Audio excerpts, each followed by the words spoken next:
There we go, I'm live. Don't know if anyone's going to tune in or not, let's find out. Never know, someone might get a notification. See if anyone joins.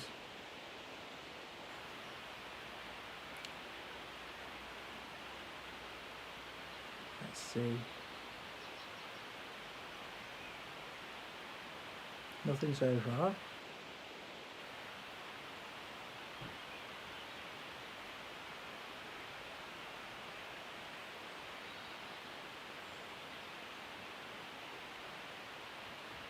I mean, yes, I'm live. You can see the little live icon at the top of the screen. So that works. Let's see if anyone joins.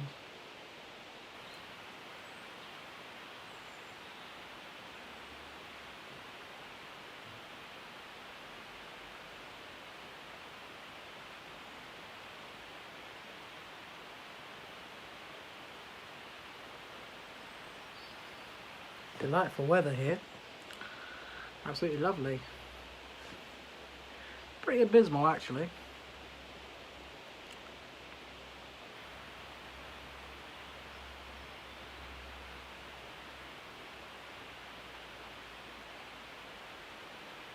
Oh, doesn't look like anyone's going to watch. Well, never mind. I can still do it and have it posted as a video on Facebook. So yeah, my plan today, as it says in the description, is I'm making a bracket for my bike. You can just see it down here. The rear light on it is, well, I've just fitted a pannier to it. So what I'm planning on doing is I'm making a bracket. I've already got part of the way there. It's got a hole ready, some more holes ready for drilling, ready for tapping and things. So my next step is to actually mill this section off here. Now you can see the scribe line and you can see the mark that comes halfway down it. So I need to basically machine this so that it's then level with the middle of this hole to that point there. That's the next step, and to do that I'm going to use I need to use a vertical mill type setup for this, so I'm going to do it in the Myford with a vertical slide. It seems I've got a collet chuck and a milling cutter in it. I'm going to use the vertical slide on my Myford with this clamped in it and go from there. So yes, and if no one doesn't look like anyone watching me, doesn't look like anyone's going to tune in, which is fair enough. I didn't announce this or anything, it's the first time I've gone live, so wait and see if anyone else decides to join. Yep, so that's the main thing. Let's spin you guys around so you can see what I'm doing.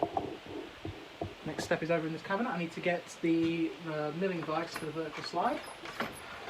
So that's in here.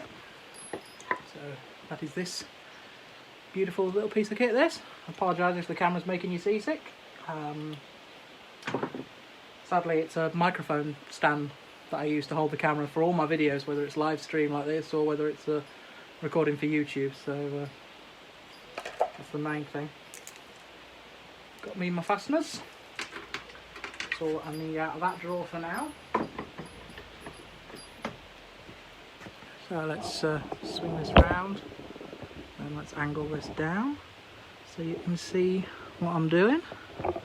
Hopefully you can see that okay. Can you see me? Can you see that? Yeah, that's good.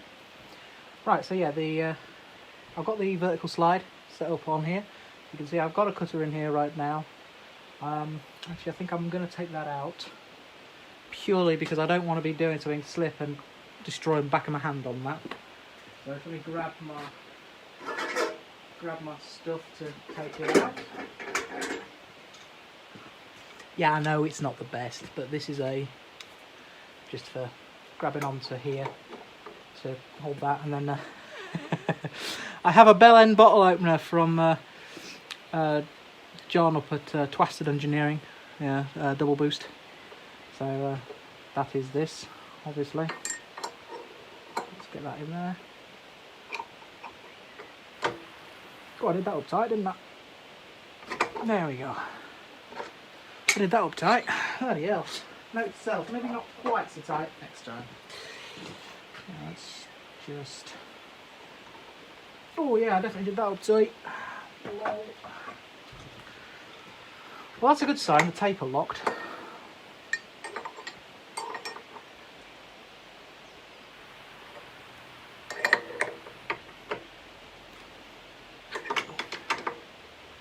There we go. There she blows.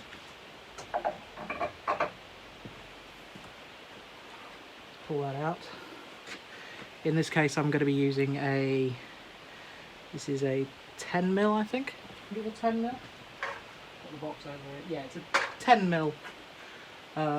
Just high-speed steel end mill. Nothing fancy. I can get that to focus for you. Nothing fancy. Just a nice little end mill. Nice and sharp. It's a new one. It's a cheap Chinese crap, I know, but I don't have any Imperial collet sizes for the R32, so until I can find some some Imperial collet sizes, I'm just going to make do with what I've got. Oh, yeah, that's fine. Just making sure you can still see me. That is locked on there solid. Next step, let's get my mounting hardware in here.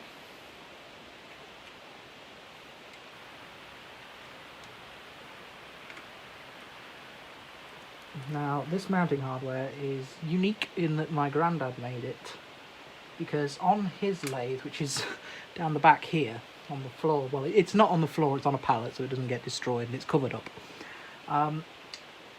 He actually used this vertical slide as a quick height adjust for a tool post. He used to have this vise as holding all his lathe tools in, so that's a little carryover this. So that's what he used to use this for. It was not as a milling vise. He didn't used to use this as a milling tool post. This was actually as a milling post. It was actually, he used to use it as a milling post, as a tool post rather, instead of a quick change. He didn't have even the original, just standard like almost like lantern type either. He just had the top. He just had this with this on top, with this on top of it. And he just clamped his lathe tools in there and then adjusted the height to centre line using this, which is a little different. So yeah, so that's definitely different, and that's the sort of guy my granddad was. He was eccentric. He was eccentric and unique, and I do miss him. I do miss him, and I'm grateful to him for everything he taught me, which was quite a lot. He taught me all my stuff to do in my workshop. I remember now, it's quite a wide mount.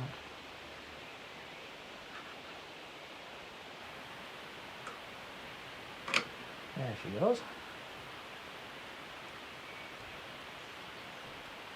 There's no washers, because washers are for pussies. No, that one doesn't go on there.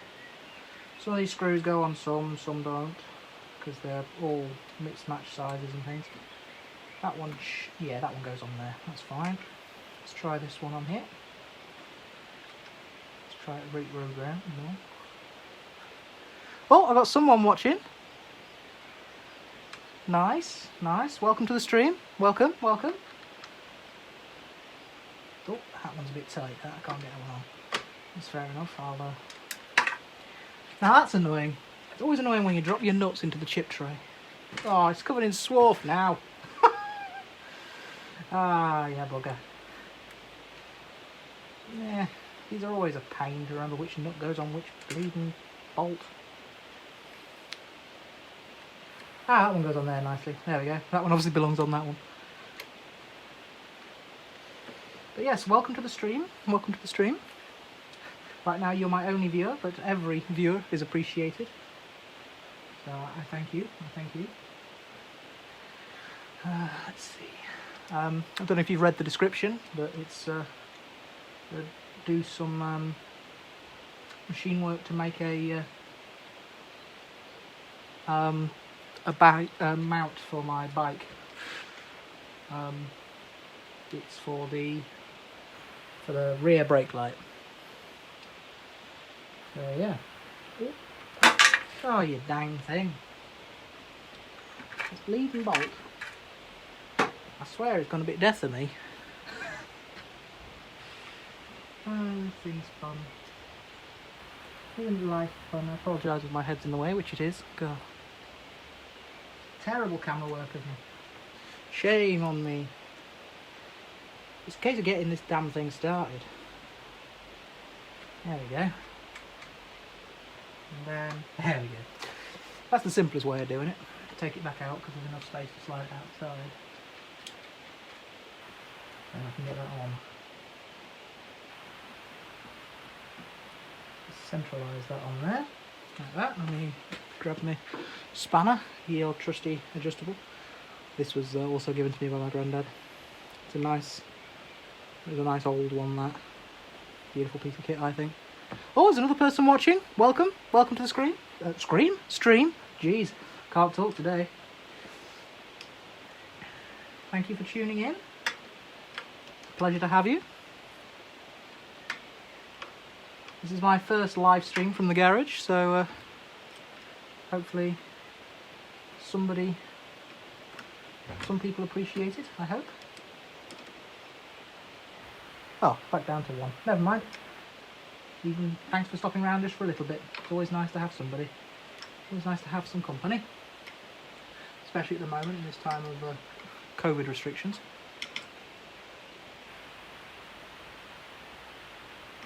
The reason it's backwards for you probably is because of the angle that my camera is. And you're on my front-facing camera on my phone, not the other way around. Trust me, the lathe is actually the right way round. I promise.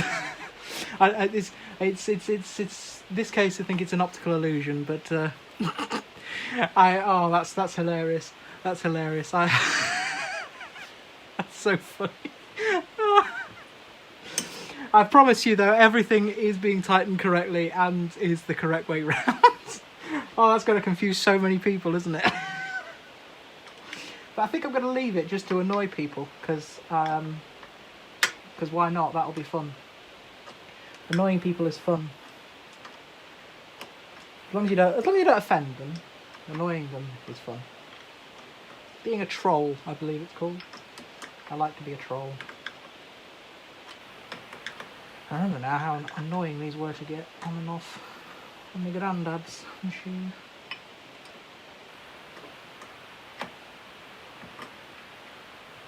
Reminds me, I really need to get some better nuts for these, because they are very temperamental, shall we say. Well, if you have, please let me know the secret, and together we'll cash in on your discovery. Because that would be a certain money maker if you had found a way of travelling to a parallel universe. That's a quick way of getting rich.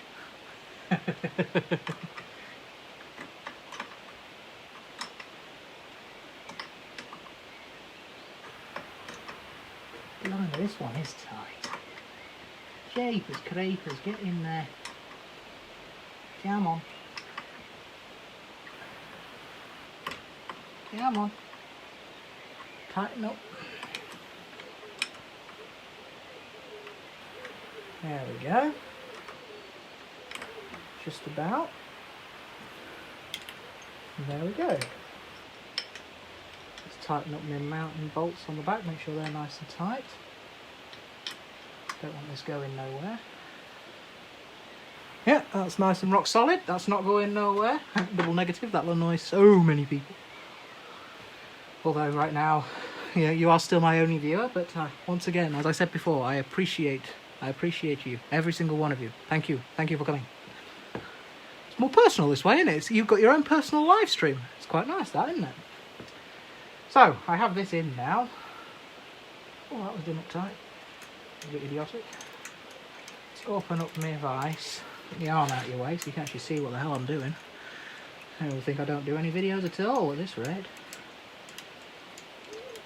So, do you watch my YouTube videos as well, or is this your first time seeing any of my content?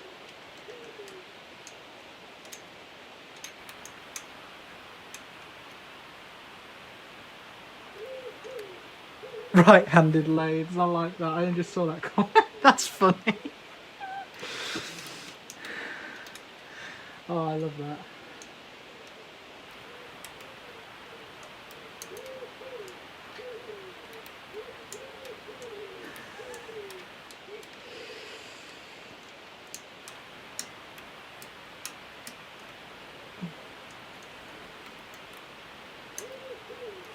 Right, let's get that open.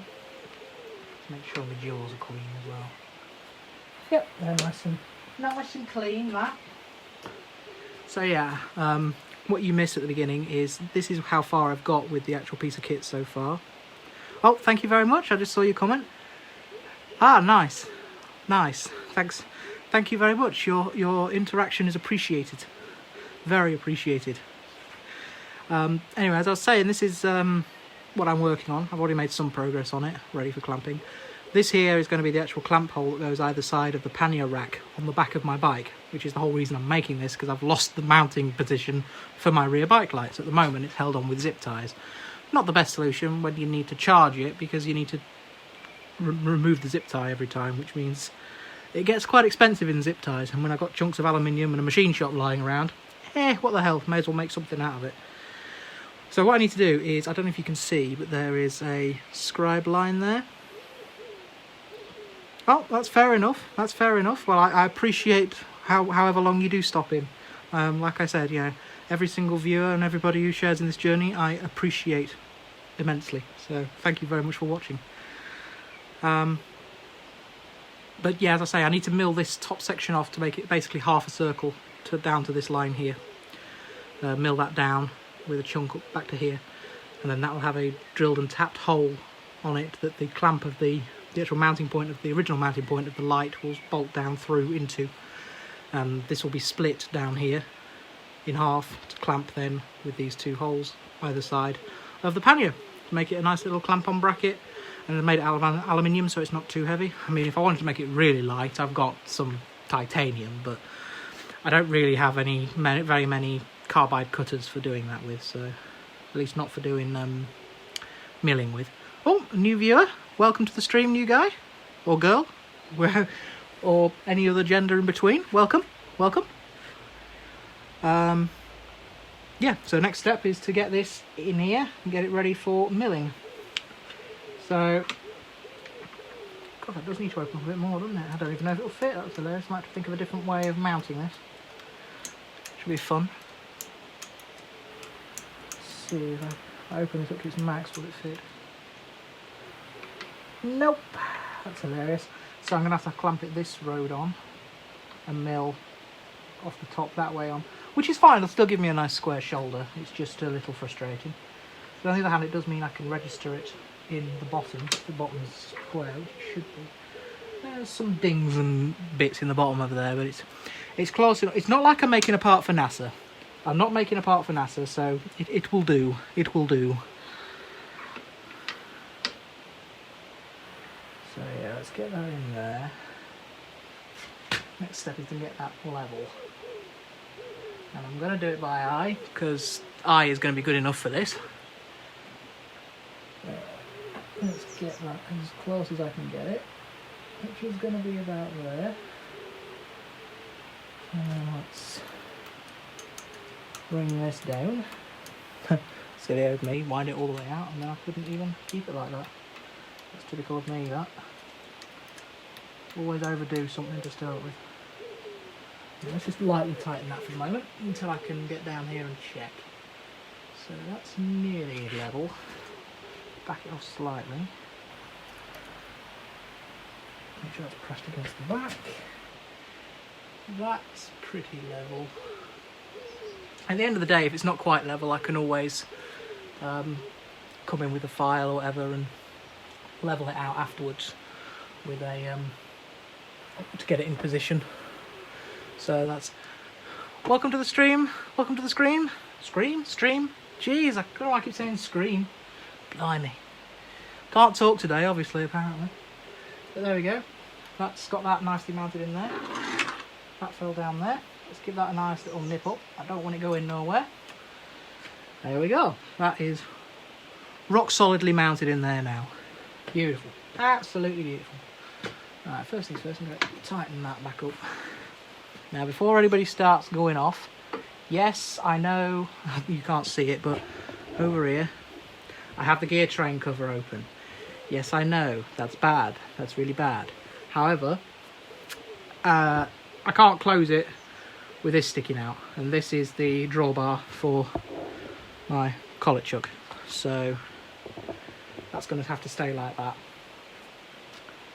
Basically, I'm afraid. Sorry about that. Cringe away. Do cringe away. Rest assured, I certainly will be. Right, let's bring this up so I can get a rough idea as to how far down I need to go. Yeah, that's lovely. Bring it back again so I can get my cutter installed. 10mm high-speed steel cutter. It's a Chinese own brand, so it'll be interesting to see how it copes with this, but it is only aluminium, so it's not like I'm trying to get to cut titanium. Let's get that in there nicely. Don't want too much to stick out on that. I want it to be nice and well clamped. Make it as rigid for me as possible. You grab my bell end spanner. And my wrench for tightening this. Tighten that up slightly.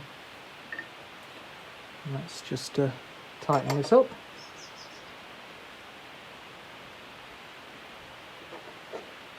There we go, that's that locked in nicely. Just grab a quick drink, guys, or gals, or whoever's watching. Don't know if there are any gals watching. Nothing beats a good coffee. Yeah, okay, don't crucify me, it's decaf, whatever. You're going to crucify me now, I'm probably going to lose all the viewers I've got now. It's tasty. Right, let's turn on my lathe. Find the switch. There we go. Get that whirring. You can probably hear that. If not, it's making the fan whir up, which is quite nice. Right. First things first. What speed have I got this on? So this is on its max speed on this position. Actually, first things first, let's get some oil in my cups. Turn it so you can see what I'm doing.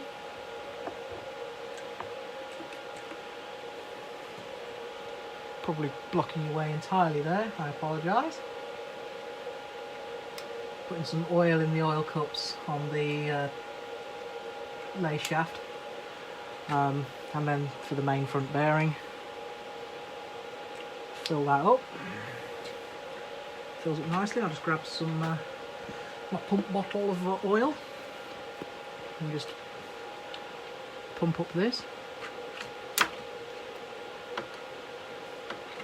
There we go. So now that is lubricating both bearings beautifully. It's nice. Don't worry about any run out on this end, it's fine. It's minimal. There is a locator in there to stop it whipping too much back and forth, so there's no issue there at all. It wasn't that long ago that I oiled the rest of the points on this lathe, so I don't need to do them at the moment. It's just the main bearings I like to make sure I keep lubricated. Actually, let's see what sort of speed that's running at. So let's set that forward.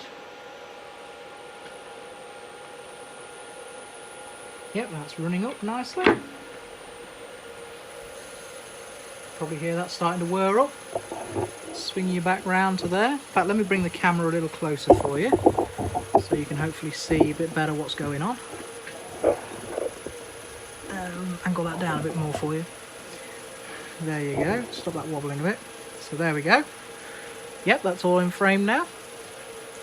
Let's see how that speed is.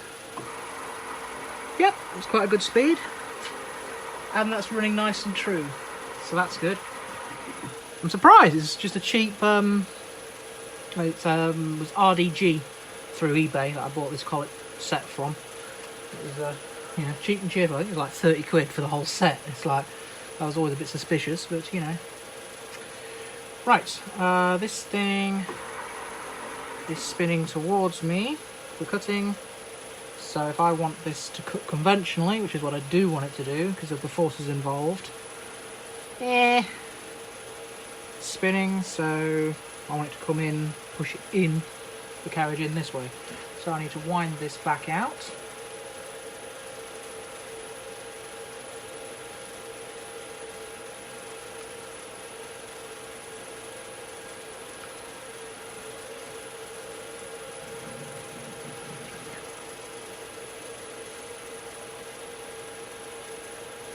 There we go. And I want to put a power feed on this thing. Let's see if it's going the right direction. Nope, it's going completely the wrong way. Of course it is. That's the correct way. There we go. Beautiful. So that's spinning up nicely. Right. Let's bring it back in and just touch off on the end.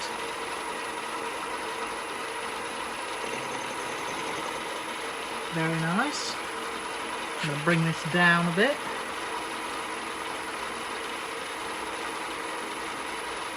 There we go. Let's bring that down to there. Let's apply a small amount of cut. I'll take it gently on this. And let me just lock my carriage off.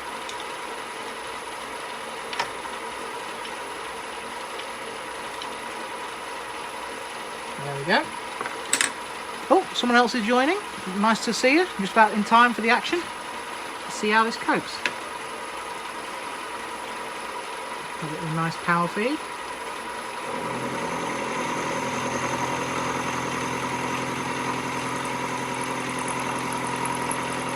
Oh, that's cutting nice, that.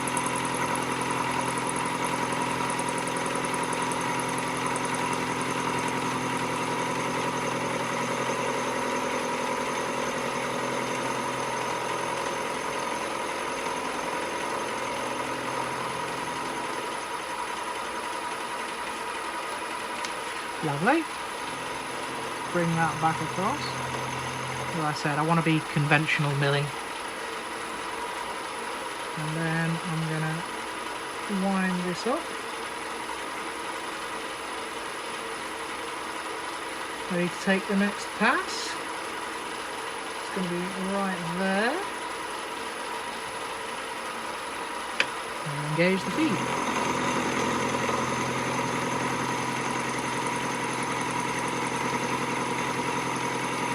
Well, is it climb milling? Oh, you're right. I do apologise. I stand corrected. Still, it's doing a good job of it. Considering it is climb milling, that's doing a bloody good job. And the fact that it's a real cheap Chinese cutter, that's quite a nice thing to see that. I'm quite happy with that. I'll tell you what then. Given that that is climb milling, you're totally right. Let's do it the opposite direction. There we go. So now that will now power feed towards me instead. I tell you, I'm brain dead, I swear.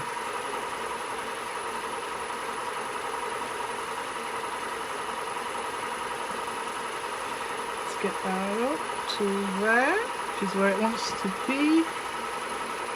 There.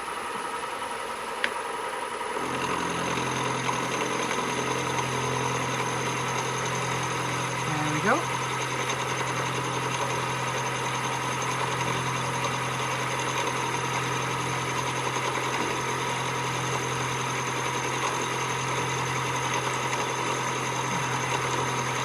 Not a bad cut, that. Not doing too shabby.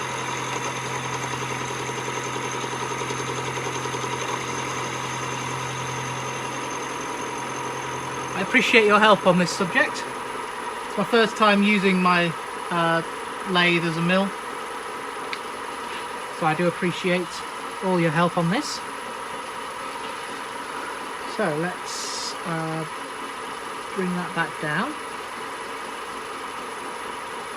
Let's cut the next step, which is going to be there. Actually, let's take the slack up and bring that up slightly.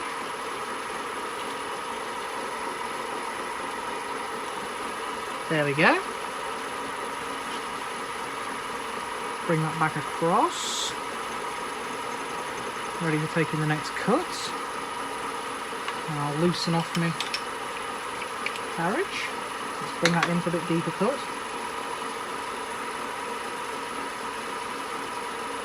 There we go.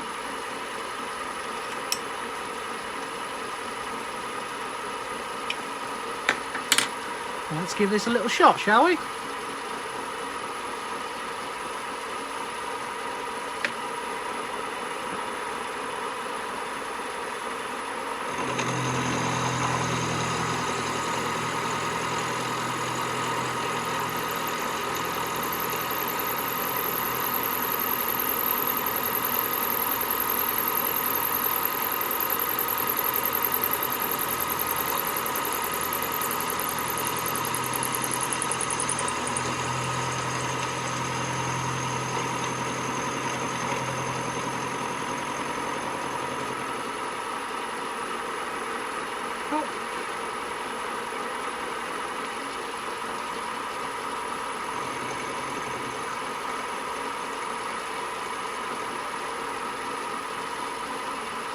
Bring this up.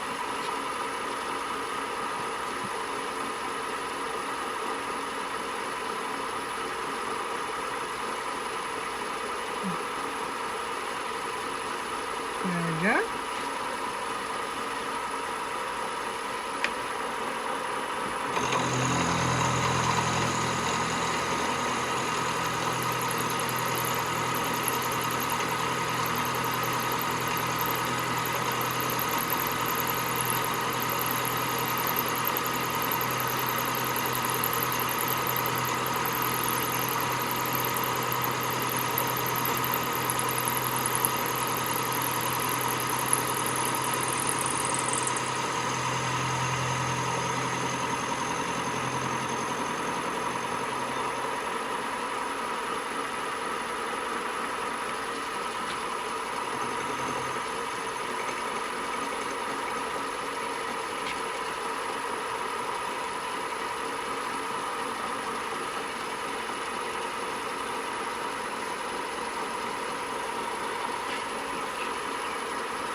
There we go, there we go. Right, let's unlock my carriage. Wind her in for a bit more of a cut. Lock her back up again. Yeah, I know I'm taking it lightly. I don't mind. I've got all day to do this, so it doesn't really matter. I've been a complete buffoon, I've just realised. This is going to be a climb cut because I'm a knobhead. So actually I want to avoid doing that, so I'm a complete knobhead. At the moment these depths aren't critical, so it doesn't matter. There we go. Bring that back towards me a bit. Now I'll tighten up my carriage. God, I'm an idiot. Let's do that again.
wind that back across.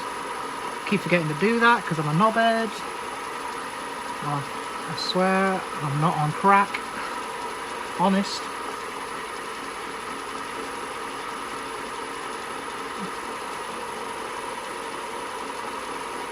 There we go. Start that going again.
That's lovely.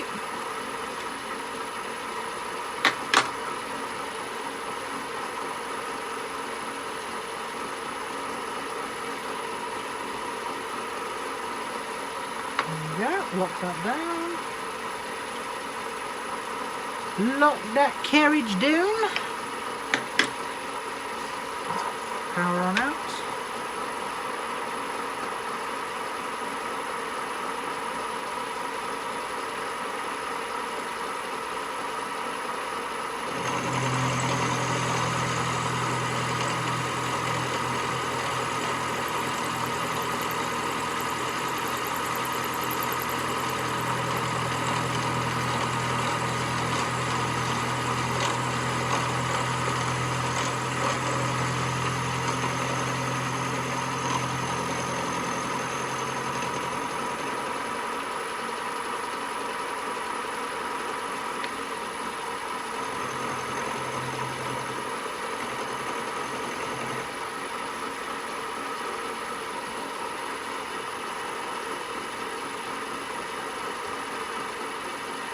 Get that up to there.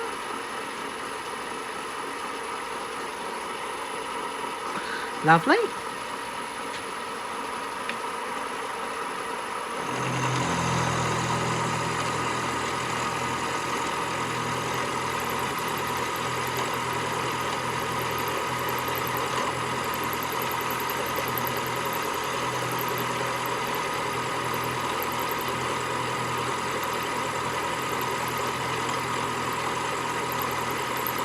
Tell you what, this cutter is doing remarkably well considering it's a Chinese special, and I paid what, 20 quid for a full set.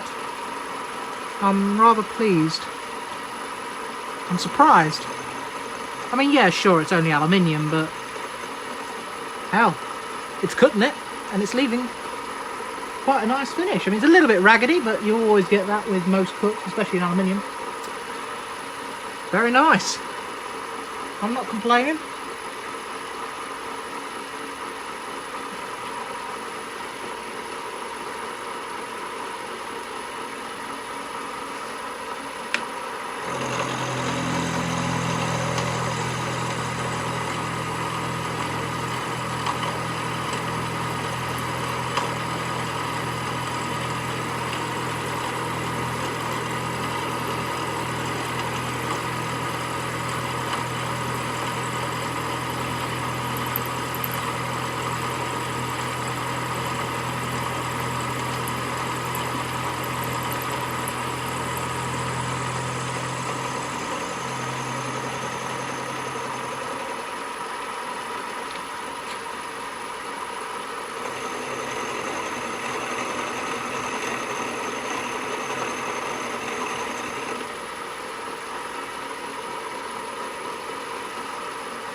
Nice, nice.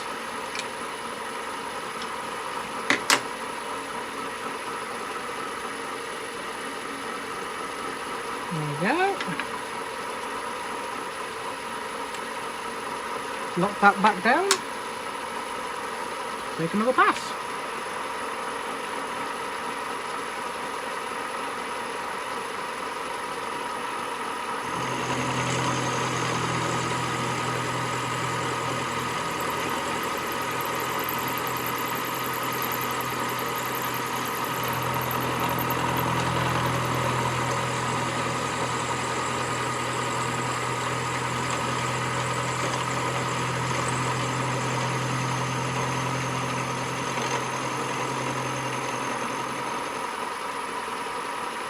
There we go, and wind that back across.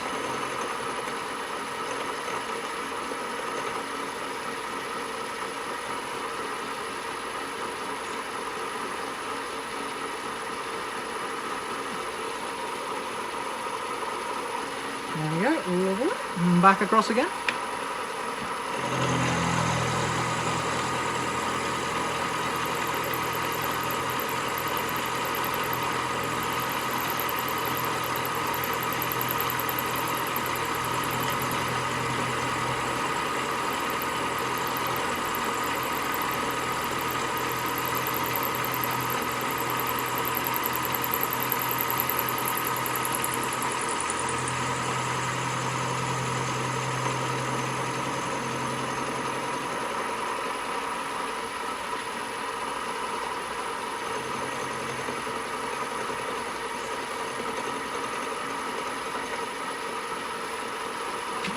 Down once again.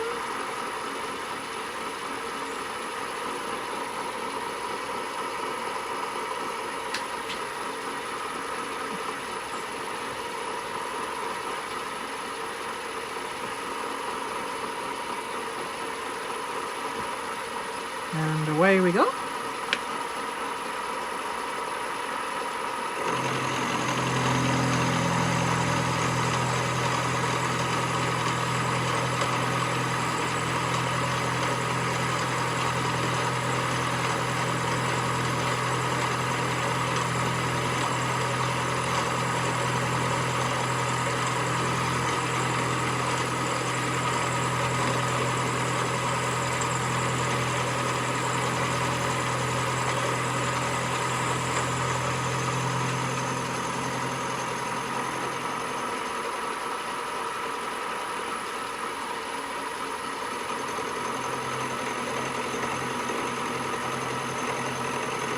Nice, slow and steady back across. Right, let me just stop that for the moment. Let's clean up my surface for a minute. That is cutting really well. I'm really surprised at how well that's doing. So I've only got a little bit more to go. In fact, I think I might be able to get it on this next pass, which should be great.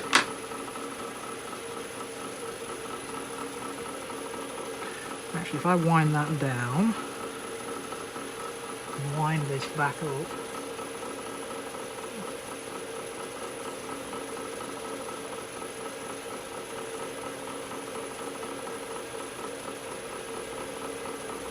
there I think it's going to be where I want to be. So let's lock my table, my carriage rather. It's time to call this lay the mill. Let's wind that back up.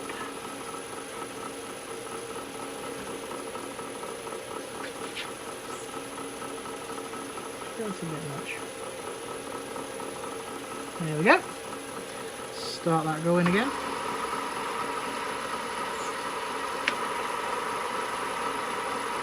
Bit of a wait till it re-engages, but hey ho, I've got all day.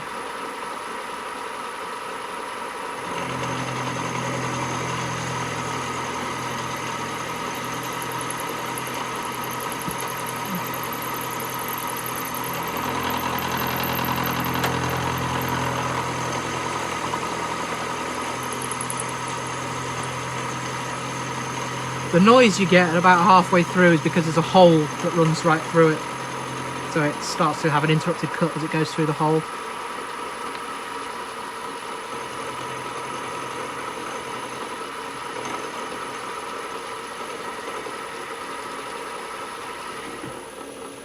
That is perfectly to my scribe line.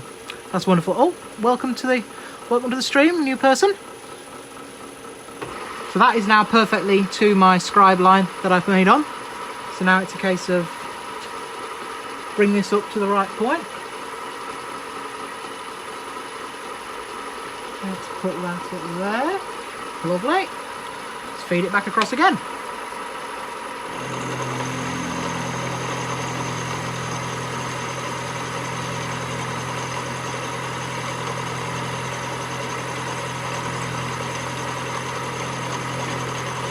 If you weren't here at the beginning, this is a mounting bracket for a rear bike light on my bike. Welcome back, welcome back. This, yeah, like I said, it's a rear bike light mount. It's going to mount to my pannier rack, which I've just fitted to my bike, which is sadly when I mounted it, it means that oh, no worries Dave, yeah, you take care and I hope your mate's okay. I hope there's nothing serious, and if it's a broken down vehicle, I hope he gets it repaired soon. Thank you for tuning in. Let's see how we're doing. Go to there, and then let's come back across.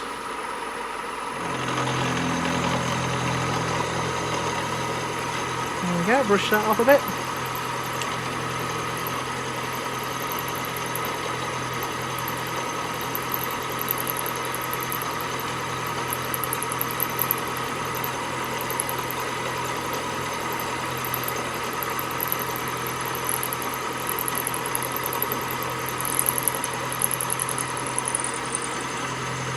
This is cutting rather nice, this.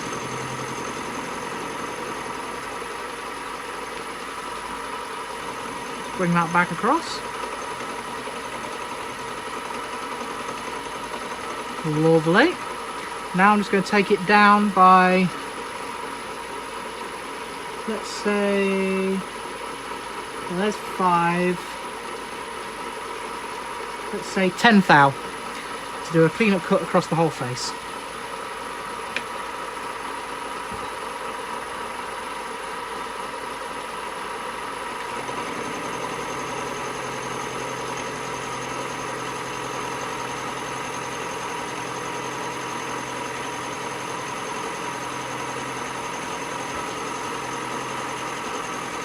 Not quite.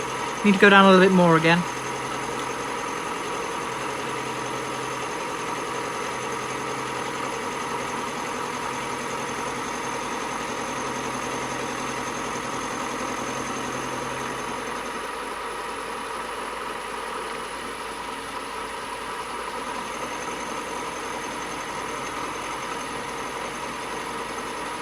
Just do it nice and gently. Try and make sure I keep the finish as nice as possible.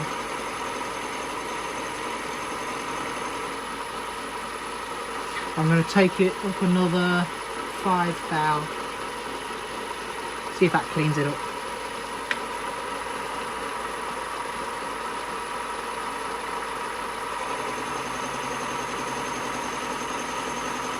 That appears to be cutting across the whole surface now, which is good.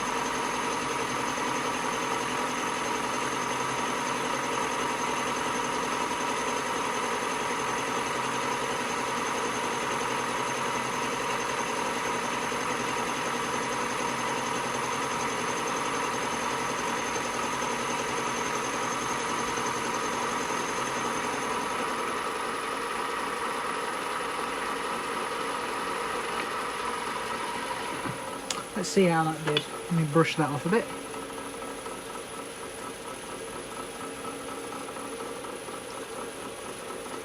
It's got a bit gauly. Let me get some WD-40 for the next pass. Just gonna pull out the camera. I apologise if I do, guys. I did. Oh dear. Sorry, I probably just made you all very seasick. I apologise about that, but my WD-40 was over the other side of the shop and I couldn't get past. I'm sorry about that.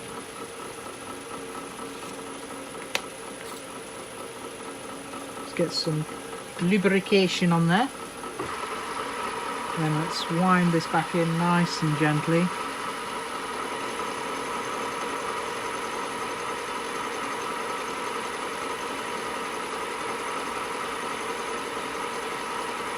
See if I can just make that surface nice. The spring pass that is a climb cut.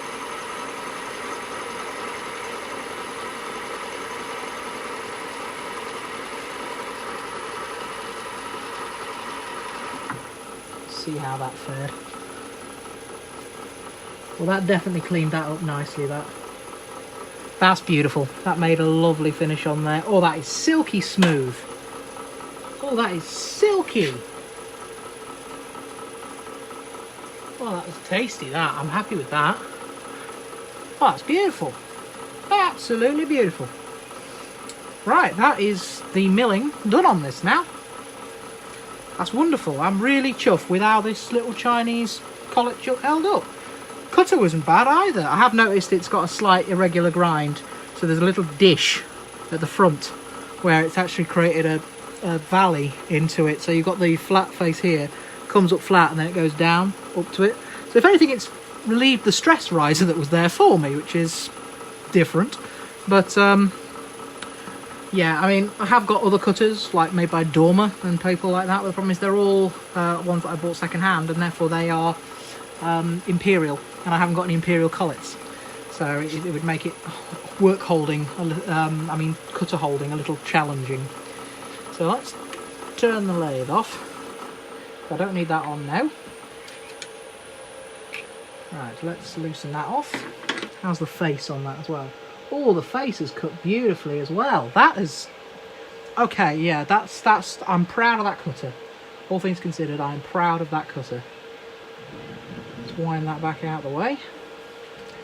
So see if you guys can see that a bit better now. So let me see if I can bring the camera in a bit closer for you. There you go. You can see that now. So as you can see, that is beautiful. That's absolutely beautiful. That it's perfectly smooth to the touch. Adding that last spring pass that was climb milling, coming this way, going back this way again. No, the other way. Sorry. Really cleaned it up beautifully. A little bit of WD as well. Just tidied that up beautifully. That. So my cutter did surprisingly well. Sorry guys, I caught the camera. Bit tight quarters this, but that cutter did surprisingly well. I'm really impressed with it. That is wonderful. That is truly, truly wonderful. So let me just get my little files so I can just tidy this up. Wrong drawer. That's the correct, no, that's the wrong drawer again. Jeez. There we go, that's the drawer I was after. Need my little needle files, because it's just simple to do it with needle files. So I just got a nice little needle file here. And while I've got a nice way of holding this, I'm just gonna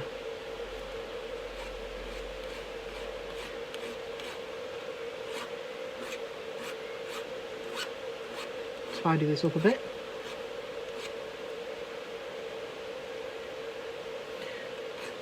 And tidy this edge up a bit.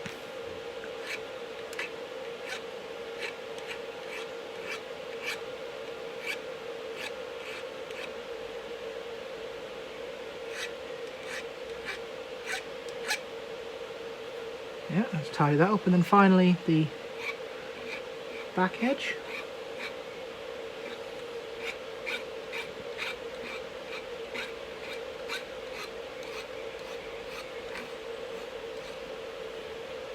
There we go.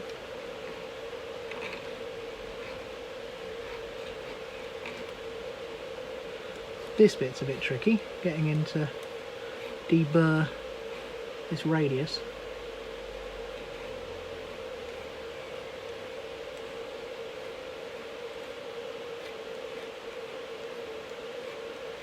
That's definitely tricky. There we go.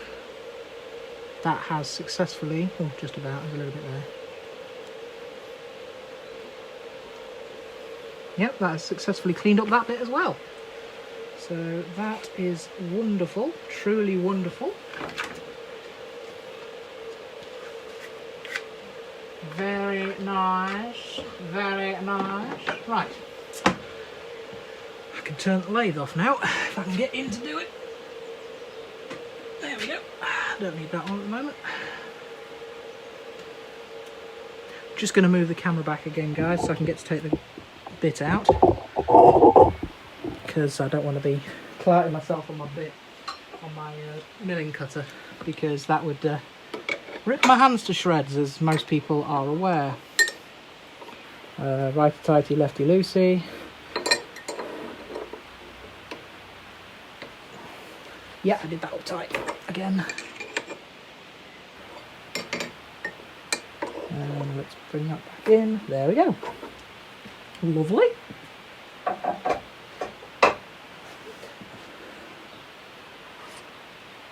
Beautiful. Yeah, that cutter did surprisingly well. Yeah, I'm happy with that cutter. Still nice and sharp. It's good. Very good. Cutter did very well indeed. I'm impressed with it. It's nice. I can put that back in its little pot so I don't lose it, because that would be about my look. I would lose it. Put it back in the little drawer. Okay, next step is let's get this. Oh, that does feel so nice. Oh, it's so smooth. I don't even need emery paper on that. That is so smooth. Beautiful. Right, let's get this out of the vise. There we go. That's what I was after. Beautiful. That is beautiful. It's a little not quite level, but it's close enough. Actually, no, that's not too bad. If I... Yeah, because the hole is off centre. I keep forgetting that. The hole is off centre as well. The hole that goes through it. Yeah, and that actually goes down halfway. By pure happy accident, I've actually managed to hit the halfway point of the bar perfectly. By a pure happy accident. I love happy little accidents. As Bob Ross would say, there are no mistakes, just happy little accidents. And in this case, he would be correct again. Wonderful. So there we go. That's this operation complete. The next step now, well again, while I can hold on to this part before I split it, because the final operation I'm going to, well, the second to final operation is going to be splitting this down that way to make this clamping part. The second to last will be, the actual last part will be then tapping these backside holes in here, because these holes, as you see, go through. Oh, excuse me guys. Go through. It'll be tapping the back halves to accept some hardware, which I do have around here somewhere. There we go. These will be cut down to size and then threaded into the holes. So that's beautiful. So yeah, next step then is to drill a hole on this face that's centered on this face. Do that. I don't care if it comes out the bottom, that's fine, because it needs to accept a threaded part. It needs to accept this, which is the mounting thumb screw for holding the light on. So it'll come down there like that, through the hardware, threaded into, yeah, so it'll thread in about that far, but I don't care how far. If it breaks through, I don't mind. I might not, I might just deliberately leave it shallow, because I shouldn't need that much clamping force. Which, seeing as the lugs I'm clamping onto are just plastic. So put that there like that. Clamp that through there. Yeah, so if I put that there like that, yeah, it doesn't need to go all the way through, as you can see. Yeah, if I leave it a couple of mil short, then it'll look nice and smart as well. That's always a beautiful thing. Always a beautiful thing. Okay, so the next step for me is to work out what size hole this needs in it. So let's swing the camera around so you can see my untidy bench. So you can see that over there. There we go. You can see that now. Yes, I know, I'm an untidy bugger. I'm only an untidy bugger when I'm actually in the middle of doing a project. Other than that, I tend to be quite tidy in here. Oh, I left my coffee to go cold, that was daft. I know right now that there's nobody watching, but there were a few people tuned in earlier, and to those people, if they decide to rewatch the stream, I appreciate you guys, or gals, tuning in. Thank you for the comments as well, so that's wonderful. I'm just debating whether or not I want to continue any more on stream, or whether to end it there. I'm not sure. I mean, I don't mind continuing the stream, just that right now obviously there's nobody else watching, so it's a little sad, but I don't mind. Even if some people just get a little bit of enjoyment out of it, I don't mind. I'm happy to do it. Oh, colours moved on that. I need to pull that back this way.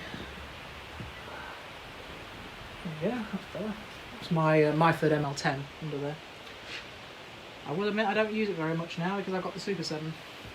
Although it has come in handy for 1 or 2 little jobs.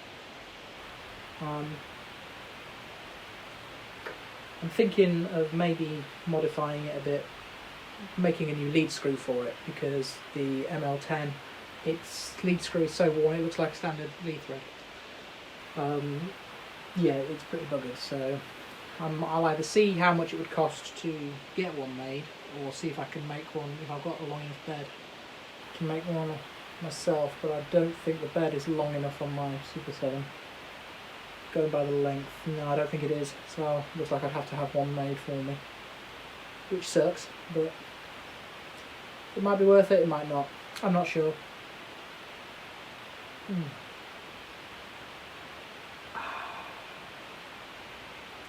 Bought some more stuff for the shed as well, the garage rather. I have a bigger surface plate coming, in fact I think it's probably due tomorrow. The text I just got is believable, which is going to be helpful to have a bit bigger one. There's another cast iron one, but it's going to be nice to have a bigger one as well to work from, because this one, it's nice, but it's a bit small. For example, I can't actually get my height gauge on here because it's just way too small for that. This also could do with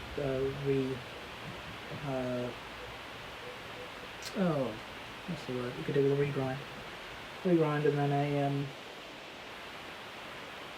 scraping as well. You could do with being scraped again. But yeah. Cold coffee. Actually, I don't mind. I like cold coffee. Good job, really, because that was cold. So let's work out what size thread I'm going to need. Well, actually, I don't need to work it out because I'm not bad. I did actually write down some drawings of this, so I know what I'm doing. So that needs to be an M5.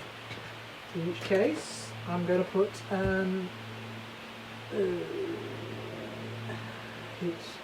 well, for an M5, it should be an M4.25, I do believe, drill tapping size. I don't have one that size. I have a 4.5, which is what I think I'm going to go with.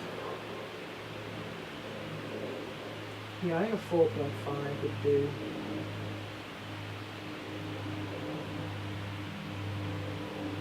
Yeah, I don't want to overstress the tap, especially seeing as it's going to be going not very deep, as a. Let's see, what's my tap like?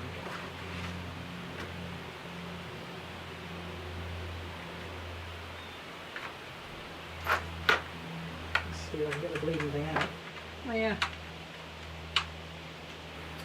Damn thing, come here. Can't get the bleeding tap out now.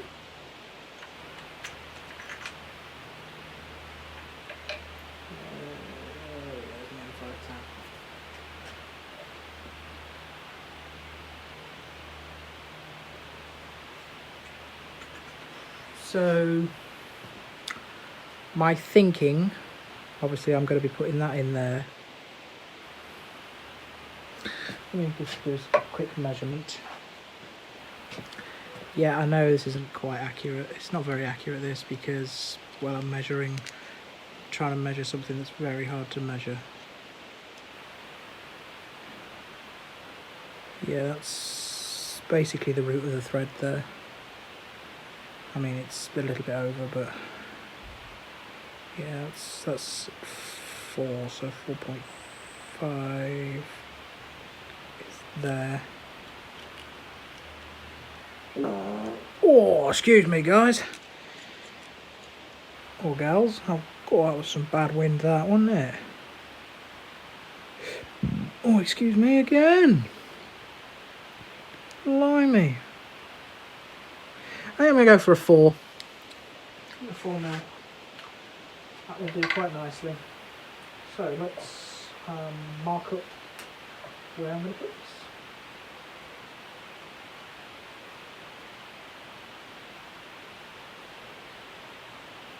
There we go. Let's cover that in. Yes, I've got some daikon up here. You can just see it. But yeah, daikon. It takes too long to dry. I need to do this line nice and quick. Now, let me see if I did actually manage to make this the right depth. Actually, this is going to be the easy way of doing it.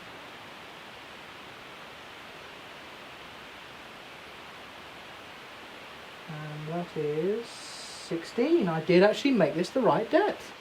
Huh. So that means I need 13 mil. 16, no, not 13, you bloody idiot. Half of 16 is 8, sorry.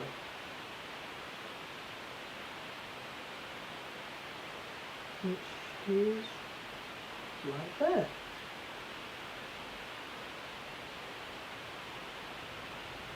And there we go. Yeah, you all just screamed at me, didn't you? Because I used my calipers to describe the line.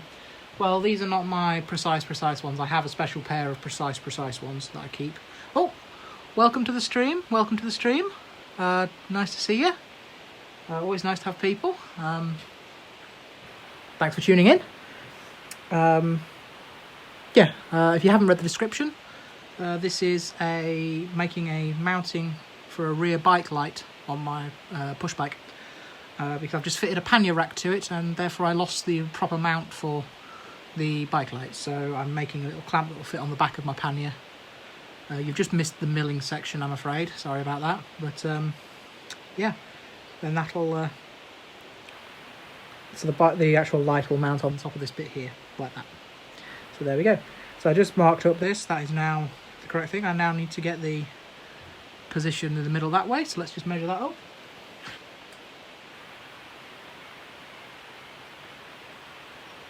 Which is 31.5.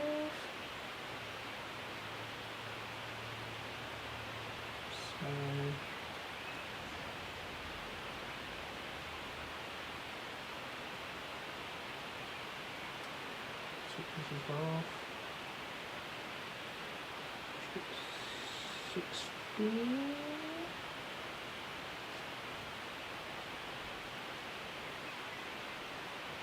There we go. That looks lovely in the middle. So you guys probably won't even see that, but that is now perfectly in the middle. Beautiful. Absolutely beautiful. Now it's time to centre pop that. I have a nice set of Starrett centre punches.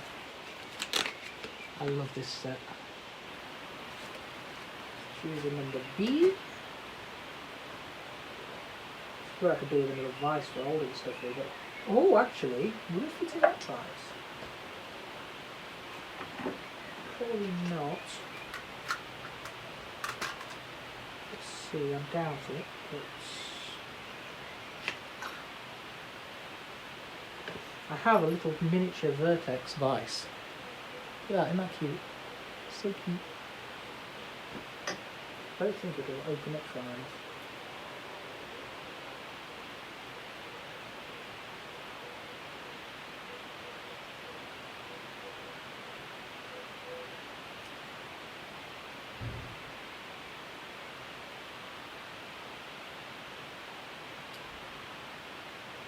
No, it won't. That's a shame. It was worth a shot though. So it was worth a shot, but it won't. This will come in useful for the milling machine kit though. That's nice. Because I can clamp this down as needed to the mini mill. It's going to be a nice little addition device. So I think I'm just going to have to try my best to hold this while I punch it. Punch it, Chewie!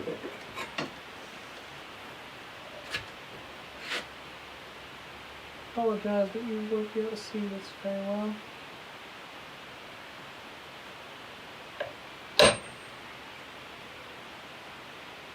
Beautiful. That punched actually rather nicely.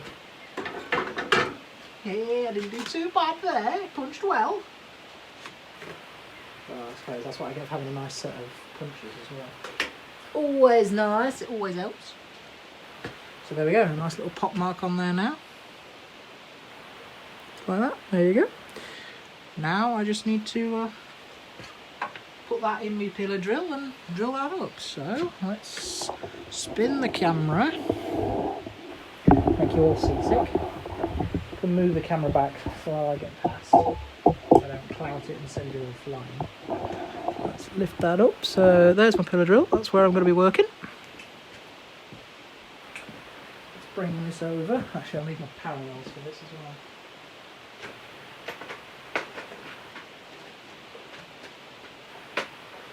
Get in there. Ooh, what size parallel do it have?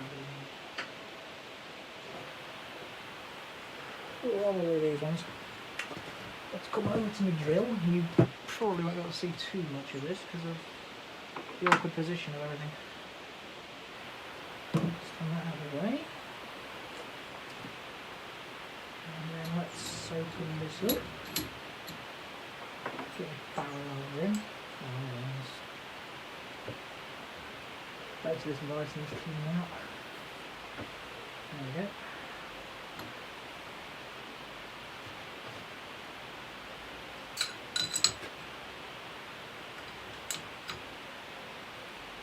I don't think that's going to be tall enough. No, I need taller parallels.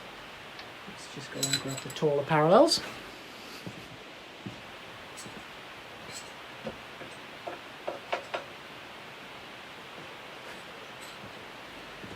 What size these are? These are A size. I can't really work it out.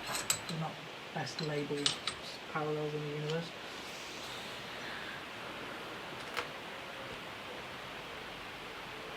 A bit better. I do it being above the centre height really.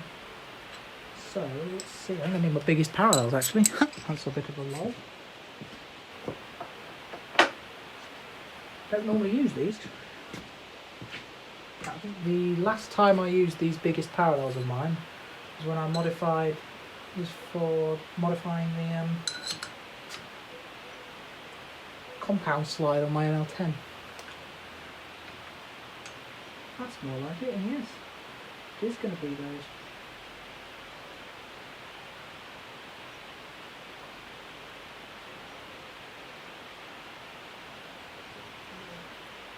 Oops.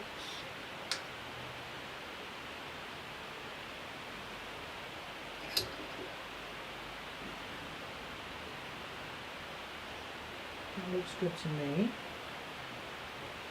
Very nice. Right, beautiful. I like it. So first things first, let me grab my centre drills because I want to centre drill this. I want to centre drill this because this is a very key part. This one. I'm going full now, so number 2 should be fine. This is a number 2. Yes, this is number 2.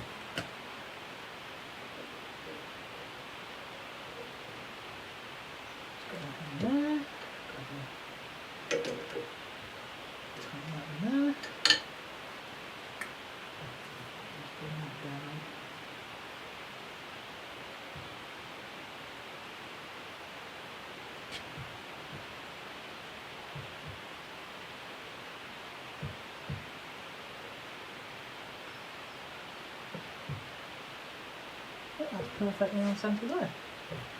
Beautiful. This one's a bit louder, so it may peak the audio, and I apologise if it does. So let's give this a whirl. There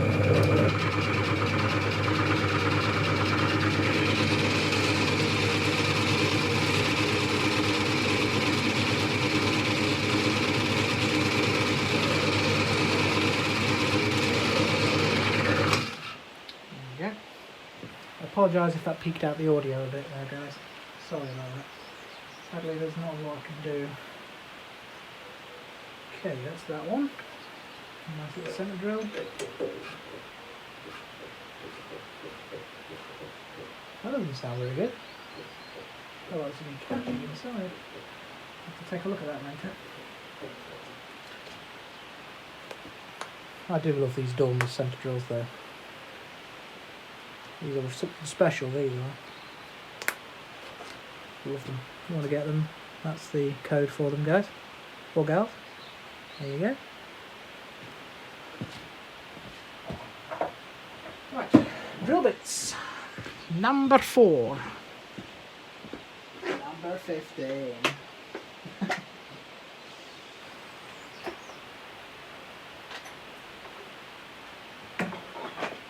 we go. One number 4 drill bit. Well, not number 4, sorry. One 4mm drill bit rather.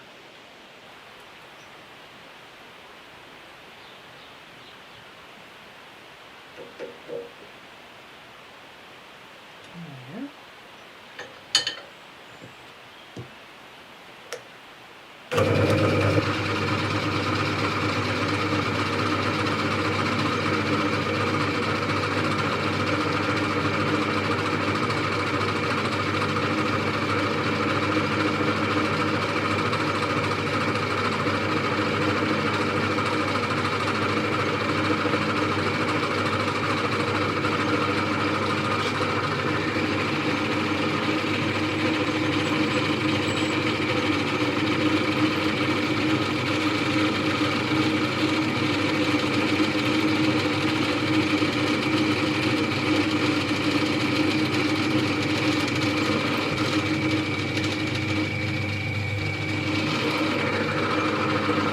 Changed my mind, I wanted to go right through it so I can get threads all the way through the hole.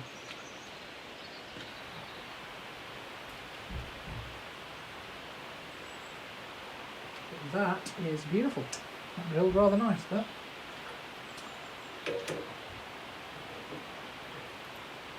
And my drill bit cut that beautifully, like a knife through butter.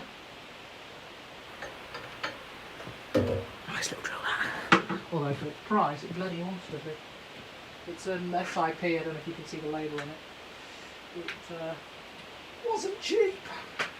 Can't remember how much it was now though. I think it was like 800 quid or something like that. Bit much, but it's a brand new pillar drill, so I suppose. Swings and roundabouts really, and you get what you pay for. There we go. Beautiful. Nice, truly nice. A nice hole through there now. Look, there's that hole. I can see you.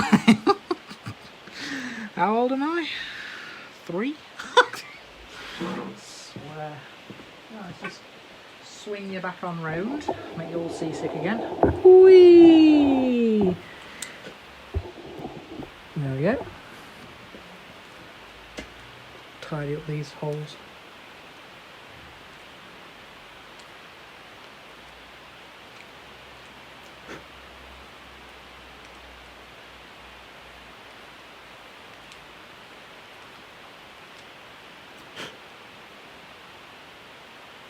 Actually, I'll do this one at the top here as well, so it looks nice. And these holes here as well.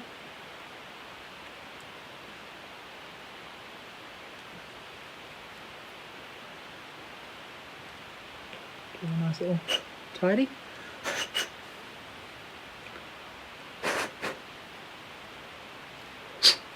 Beautiful. Absolutely beautiful. Right, now just gotta thread that. So let me move my surface plate concoction out of the way. Put it back away.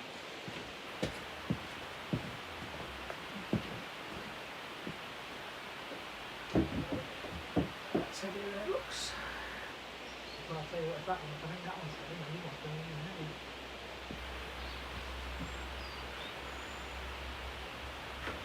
Put that back up. There we go. Don't want to risk it going across. Yeah. Right, let's move some of these bits and bobs out of the way.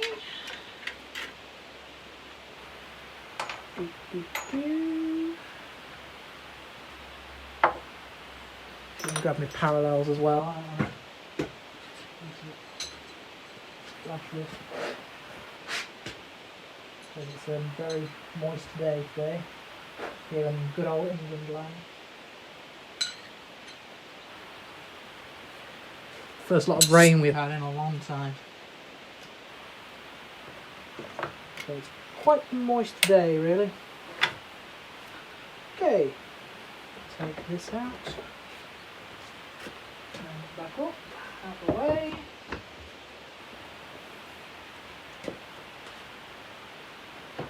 Bring in my unique soft jaws.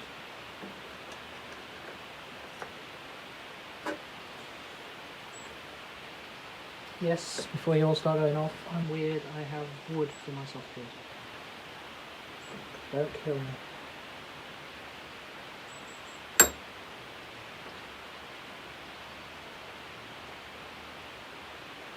Like a cat just walked past.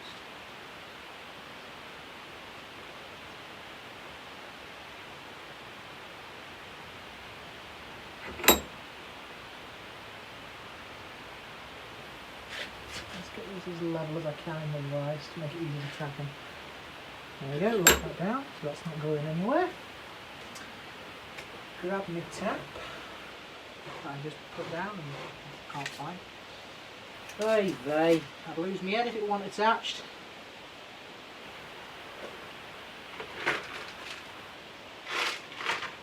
Where's my tap though? I would genuinely lose my head if it wasn't attached, I swear. How can I lose the tap that I was literally just holding? I swear I'm nuts.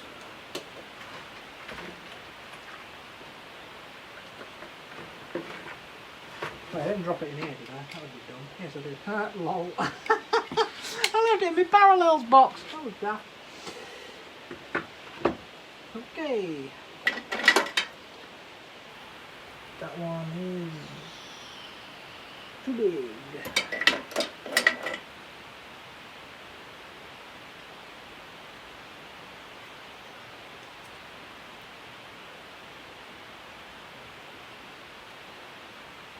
That one's too small. I need the in-between size.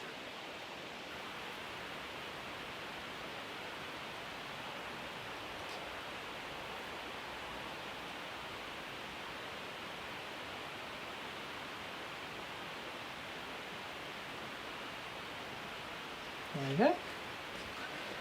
Now let's come in and tap this. I'm guessing you're all about to scream at me. Because I'm not using a tap follower.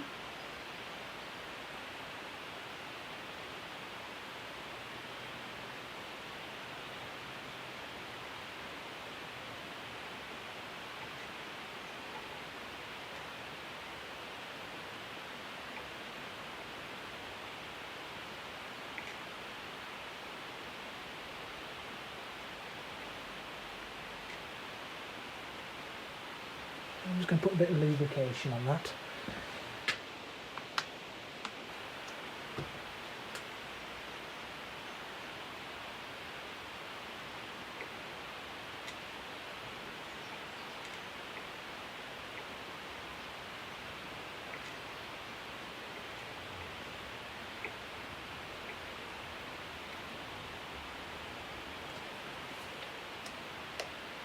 Oops.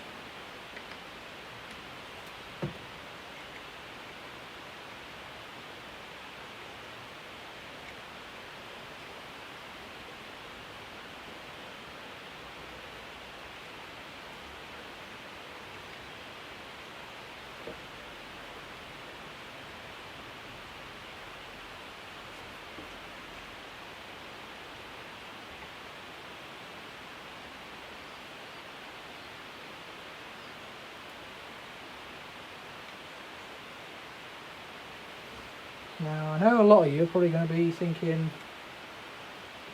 wow, he's really thick and how can he enjoy tapping? Well, I do. Personally, I really enjoy tapping. I'm weird like that. Now, back that all the way out.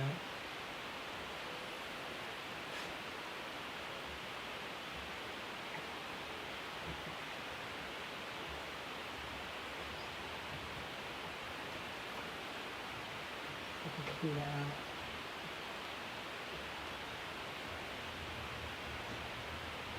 I think my tap's a little blunt as well.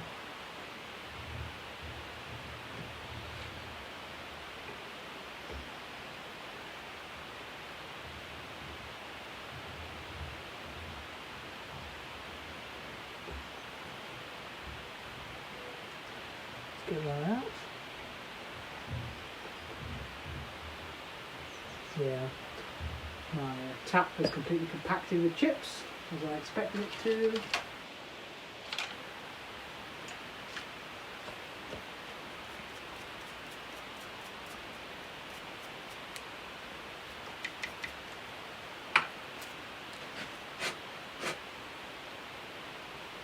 A bit more.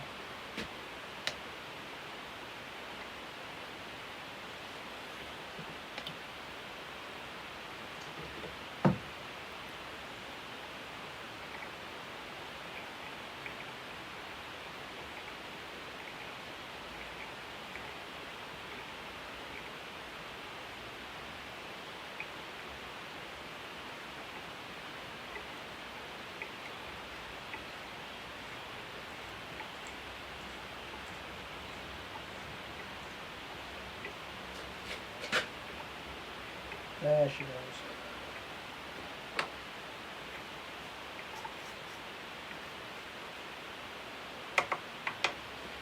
Beautiful. That threaded that nicely.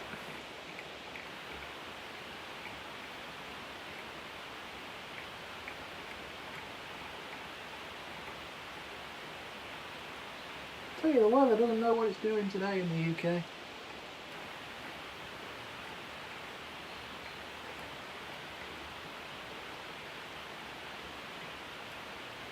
That did that beautifully. Wonderful.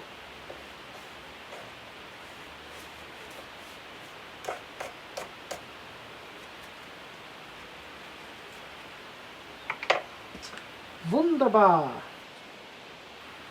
It's nice.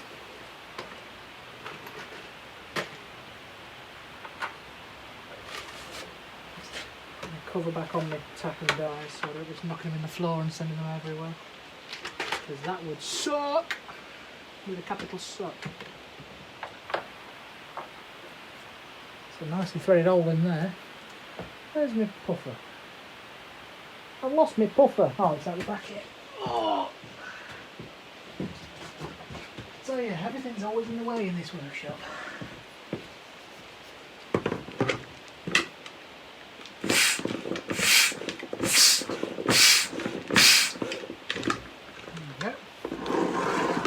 Blew out the threads just so they're nice and clean. Now, oh yeah, screws in nice. Screws in nice and goes in nice. Screws in nicely all the way through, in fact. That's beautiful. Beautiful. That's what I'm happy for. That's what I was after.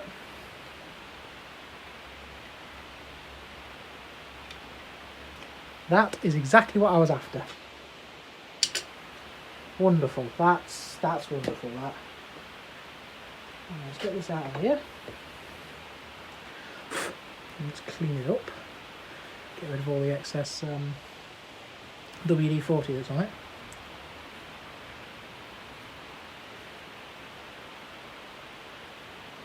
Yep, that tapped absolutely beautifully. Although I am just going to tidy up the front of that thread again.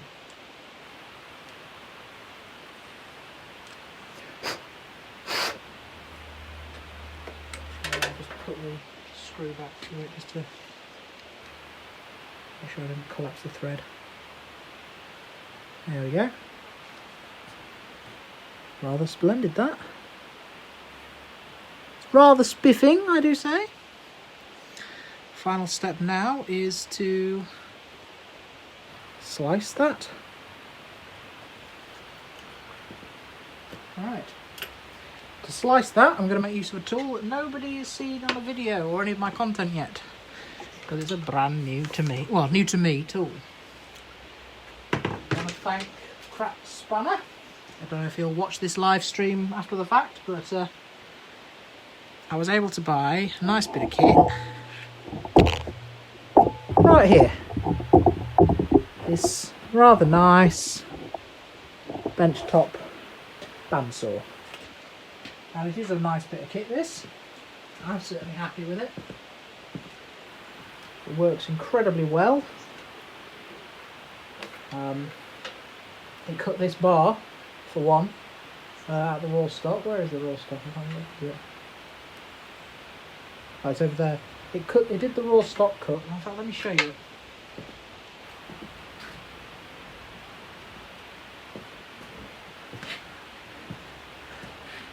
That is the finish it left on the end of the raw cut. That is beautiful. That's stunning, that. I'm really pleased with that. So that's why I'm happy to use this to saw that in half again. I'm not going to hand saw it, purely because I don't want to make a dog's breakfast of it, which I would do because it's me. Right, how far are those is it even possible? Nope. Ah, are you kidding me? Hold on, it might be. Depends on how far in this vice closes.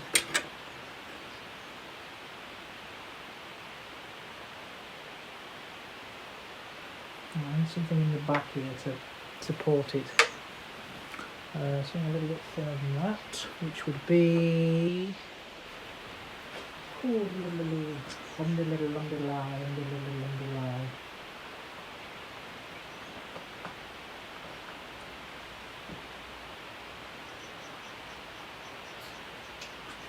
This is where an adjustable parallel would be beautiful. I ain't got any of those. Can't really afford it. I know I'm bankrupt. Isn't everyone these days, though? 16, maybe.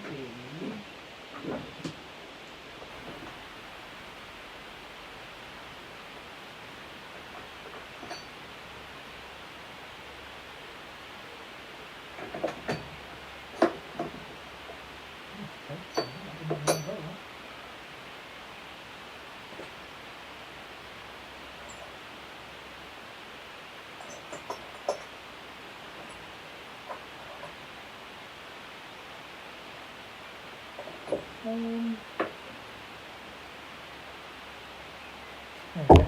Oh, sorry guys, caught the camera, didn't mean to. Yeah, no, it's no.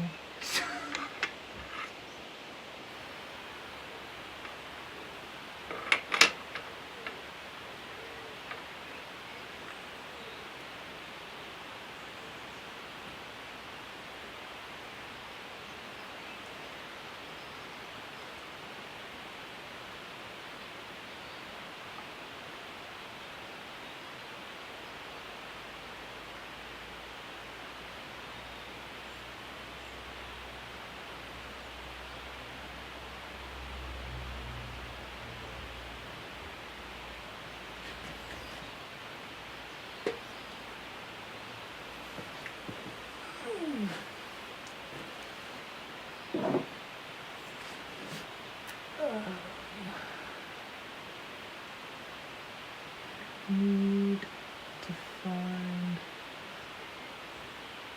something to jack that with.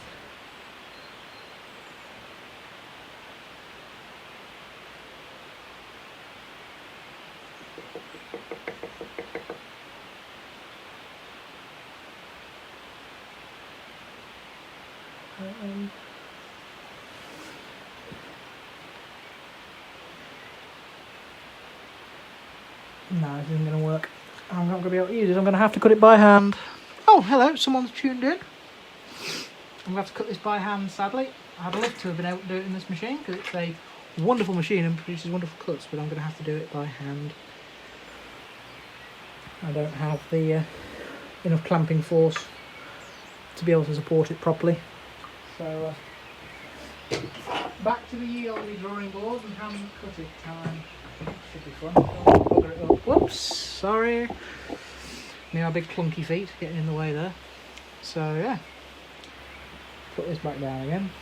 Let's wrap that back up. I don't want to.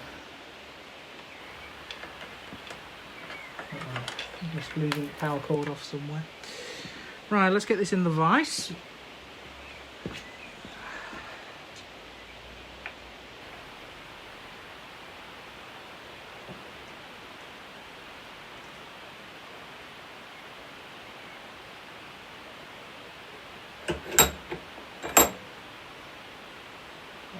Level with the end of the vise. If you can't see, I'll bring you round in 1 sec, guys. I apologise. Yeah, let's bring you round. Where's the vise? There it is. So let me move you across so you can see this properly. There we go.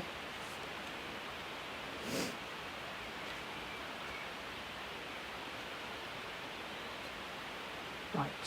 Actually, let me grab that more.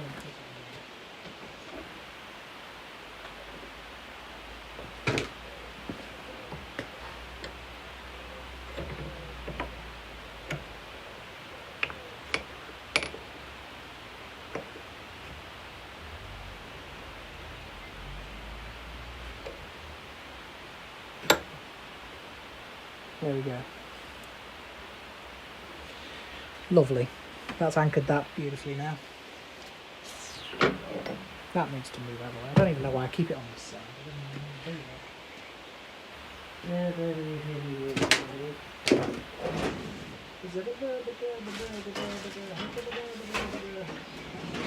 There we go. Right. Let's get ready to rumble.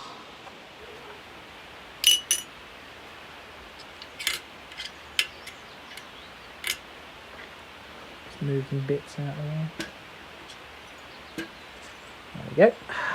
Okay. So, got the film.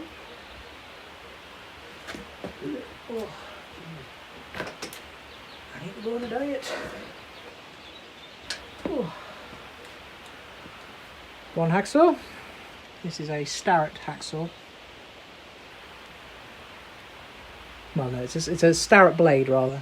I don't know the make of the actual hacksaw. It was my granddad's. It's a nice piece of kit.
It's not a bad saw cut. Not gonna lie, that's one of my better saw cuts. That's what I get for just taking my time, going through it, not trying to rush it. It's always a big thing, is not trying to rush your cuts. Oh yeah, that's always a bonus. Let's loosen the blade up again so I don't forget. Nice. There could be a little squarer maybe, but what I'm going to do now is I'm going to put the 4-jaw back, the 3-jaw chuck you can see here. You can't actually, I'm thinking the 3-jaw chuck back on the lathe, pop these in and just face them off, just to make them nice and smooth and nice and parallel, which is the main thing. So let's get on with that. They got surprisingly warm as well. Might be about time to change your blade actually. Oh, I don't know, it was pretty sharp.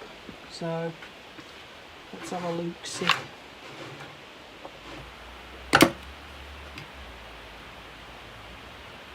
It's retaining quite a lot of its heat as well.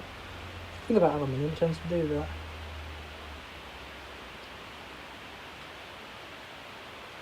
Right, let's clean up the Super 7 and spin you round.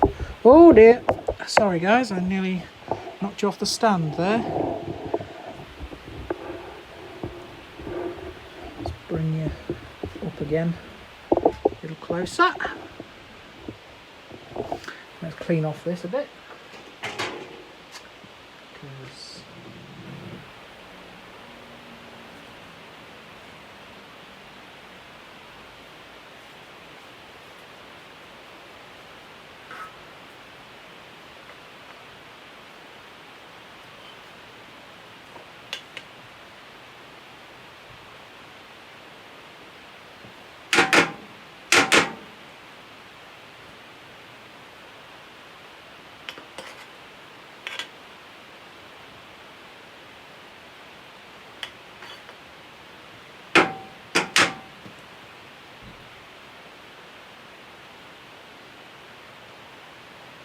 Because I always find cleaning my lathes, my machine tools in general, quite therapeutic. It's just nice. Just a nice thing to do. Some leftover brass there. I think I need to 3D print myself up some T-slot covers. That would be a good thing to do actually. Actually that would be a nice thing to do. Be a good job for the 3D print on that.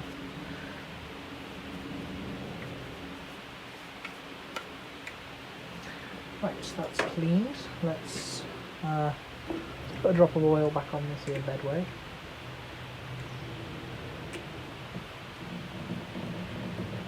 Just give it some lubrification again. There we go. That's better. Let's get the vertical post off. Actually, first things first is to take the... Actually, I'm going to leave the vise on. Because, now I think about it, this vise is pretty much always going to be used on here. So, I may as well keep the vise on here. And that way then it's not a faff. I only take it off if I need to, oh excuse me, for clamping directly to the vertical slide. Because I'm going to need a vise in here anyway, because several of the milling machine kit jobs are going to need a bigger mill to do. For example, machining the base, the stand casting and things. I can use the big this lathe as a mill, like I've just done, to do that. So actually, yeah, I'm going to leave that on there and just take it off the back instead. Bring that in a bit so I can get in.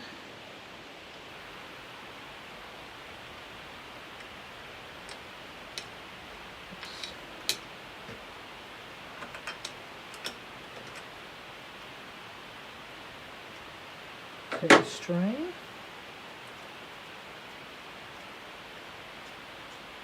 take these nuts off the back. I know you can't see this because of the angle. Sadly, I can't reach with the power cable to bring the camera around the other side. And for that, I apologise.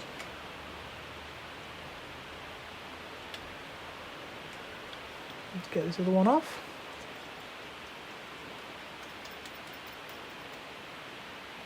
Bring that over here.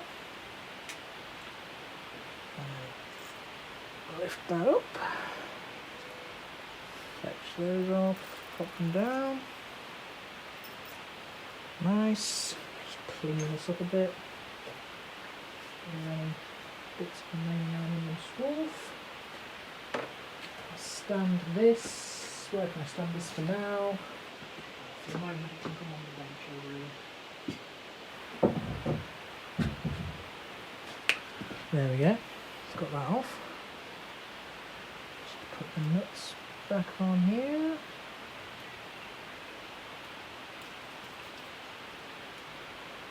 I know these look a bit thin and waffy, and it's because they are. These are actually the mounting hardware off of my mini mill.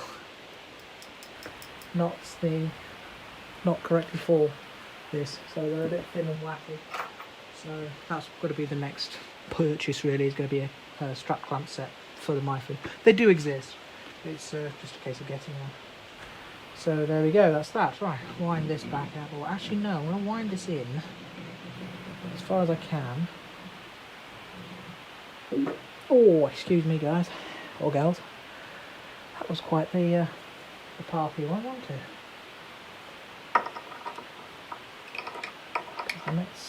Actually, I'm going to take the collar out. There we go.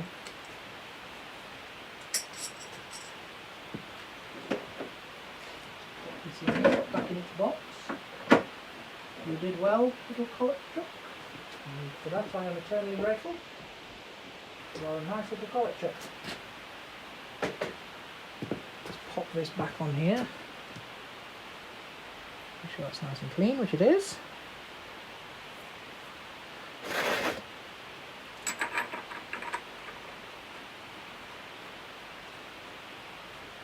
And then just that like that. Not tight, just enough to hold it.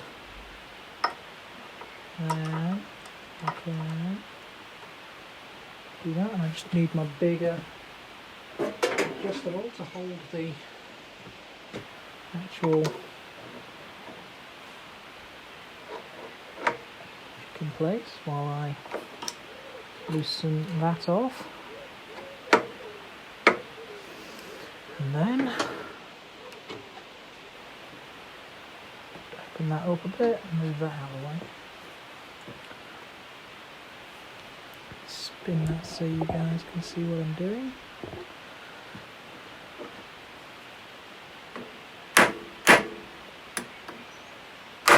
There we go.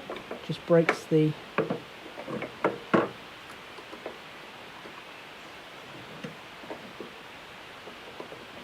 get off. There we go. Just break the Morse taper free.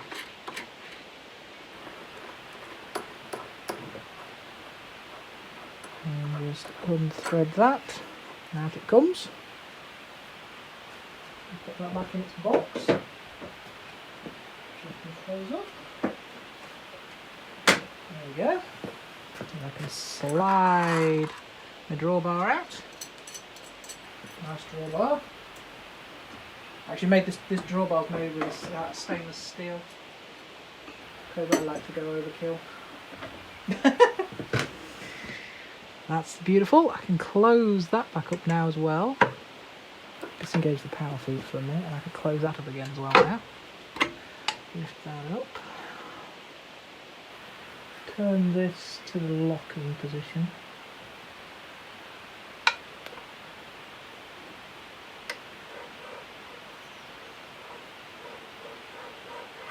There we go. Bring your carriage back.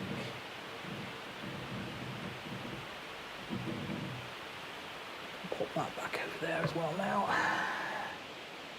And get some clean roll to clean the spindle with, because obviously you need a nice clean spindle nose.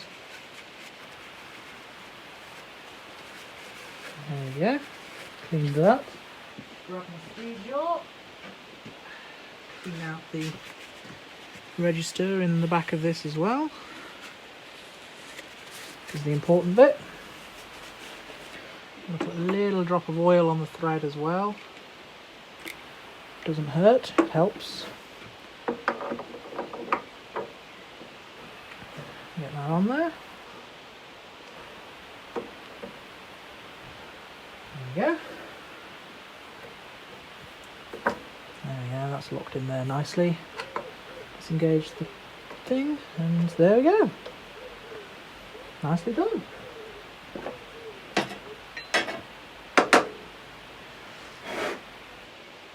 Bloody tightening things all covered in swab.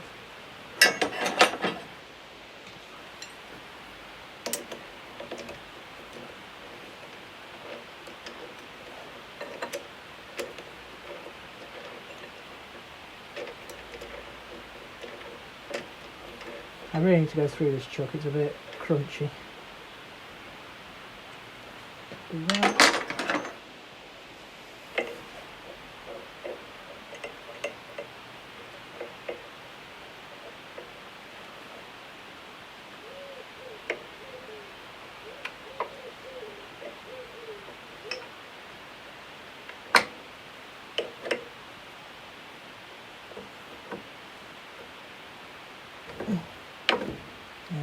Just lock that in like that. It's a nice, good way of doing it, that. And you're not putting any strain on anything else in the system because you're applying forces in the way that it was actually built to have forces applied to it. So that is that. That's free spinning. Right, next step, let's put my part in. I'm going to grab some parallels as well to be able to make sure I can actually lock this in place properly.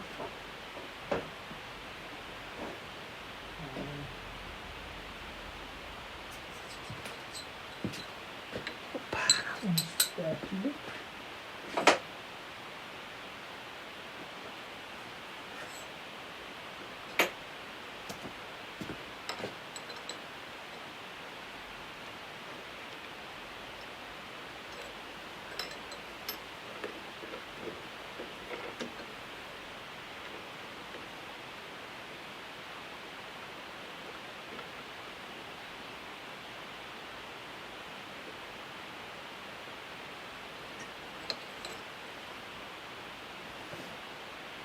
There we go. Holds that nicely. God, I really did do a shit job of sawing that, didn't I? Bloody hell. That's frustrating. Start my lathe up again.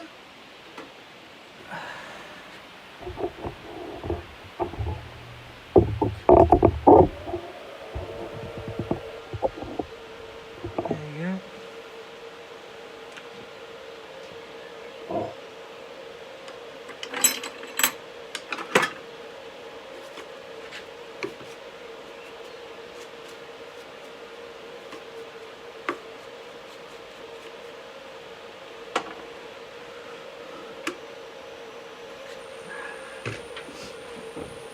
Grab a tool.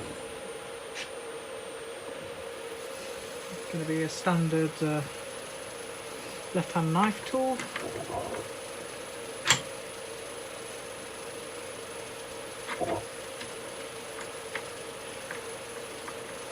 Let's put this in here. Should have a bit more of an angle on that. There we go. Get that in there. That doesn't need to be over here anymore.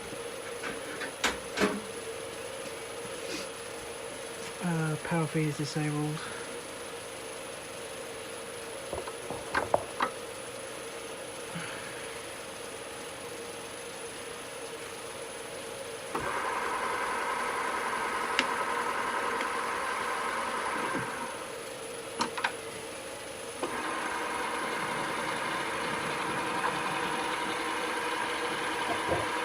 Oops, sorry guys, caught the camera, didn't mean to.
Nearly. A bit more to go yet.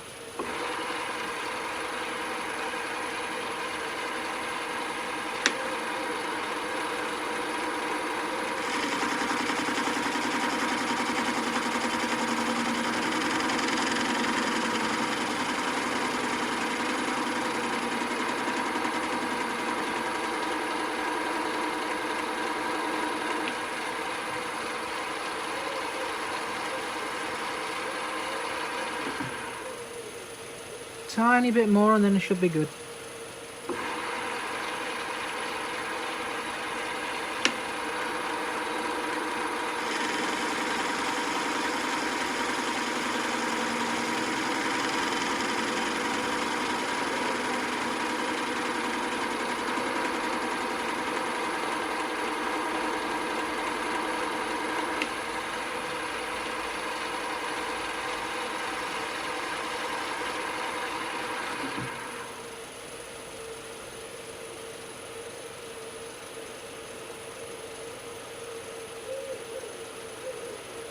There we go. Let's tidy that up nice.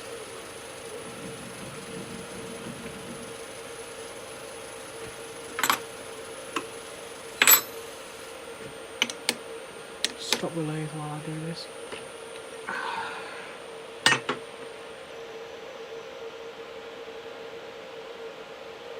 That faced up nice. Let's see if it's parallel.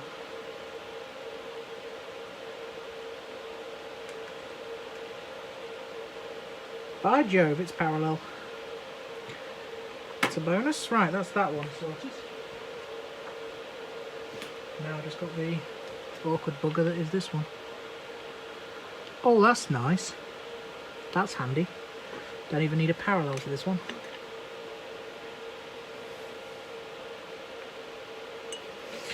There we go. Now you can see the weevil wobble on that. Jesus. I think I was pissed when I cut that. Fucking hell.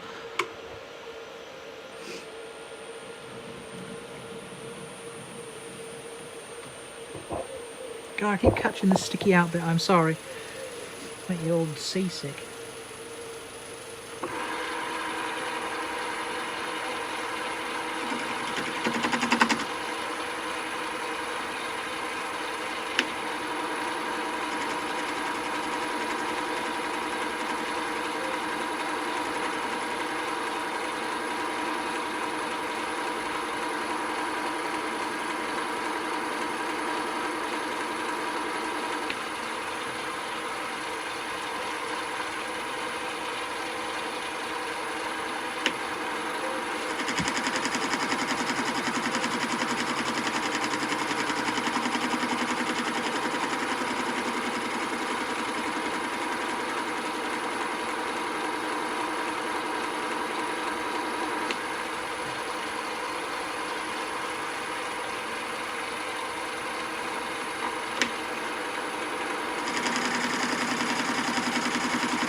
Nearly there.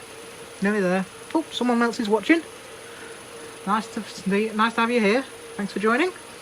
I don't know how long you've been there. Sorry, I've only just looked at the camera.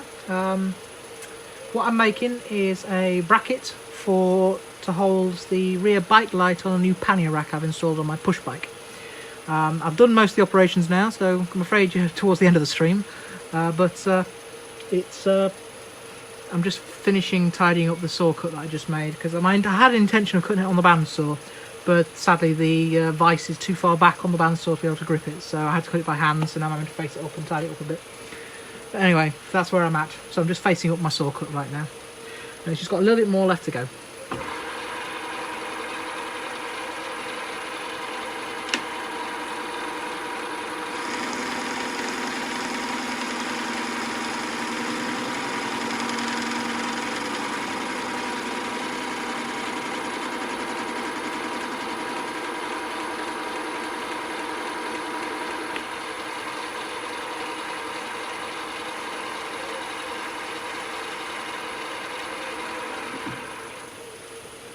that has tidied that up beautifully.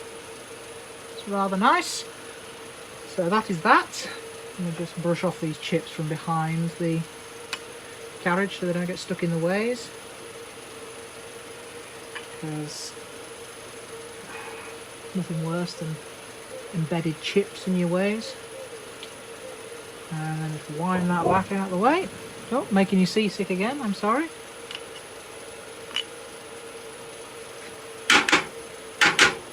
There we go, beautiful. Beautiful. I can turn that off now. Let's bring that to a stop. Can take the part out. And there we go. It's nice and flushed off. It's a nice little L-shaped bracket piece, look. Nice and good, nice and wonderful. Beautiful finish there. Beautiful milled surface there, that was nice. That's, you know, that's all threaded there as well, which is beautiful.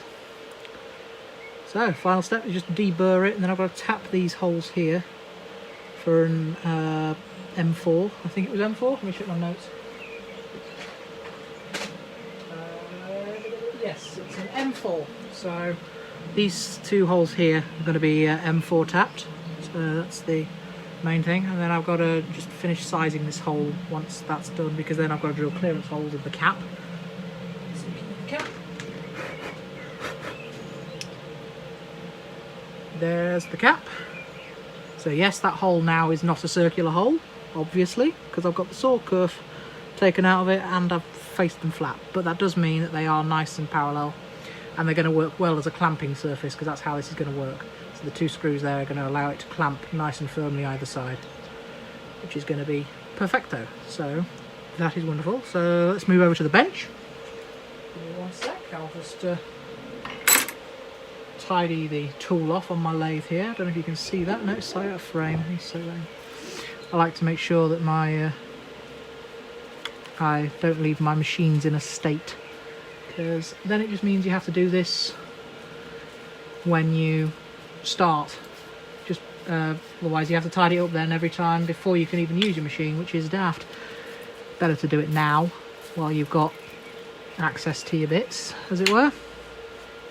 And while it's fresh, it's not covered in oil, not coated and sticking everywhere as well. That's always another thing.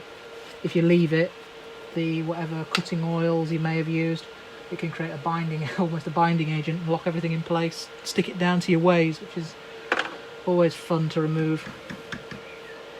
Take the tool out. Put that away. Wunderbar. Wunderbar? Wunderbar, what I meant to say. Can't even get me fake German right now. Jeez.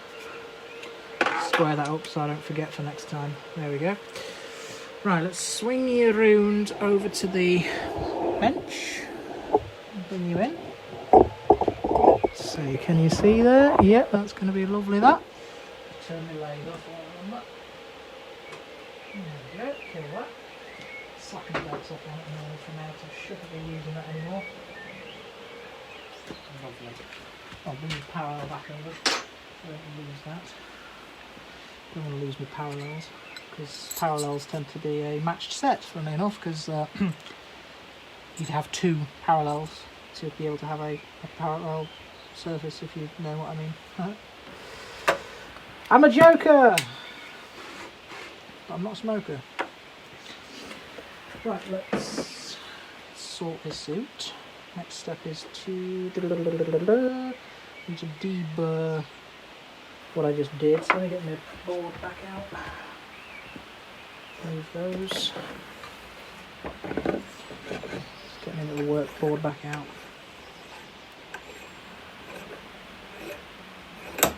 Oh, I forgot how small the block is in this thing. There we go. And just like that, there we go. So let's get some emery and just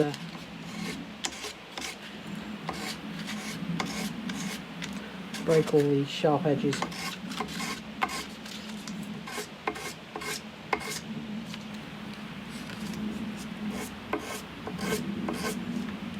There we go, broken that one nicely.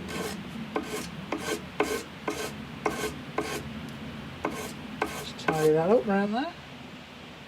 Lovely. And then let me get my files.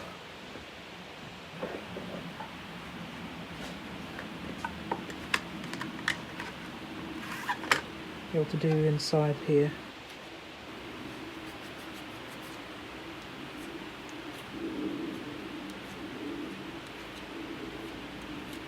Tidy this up. Get rid of the nastiness inside here.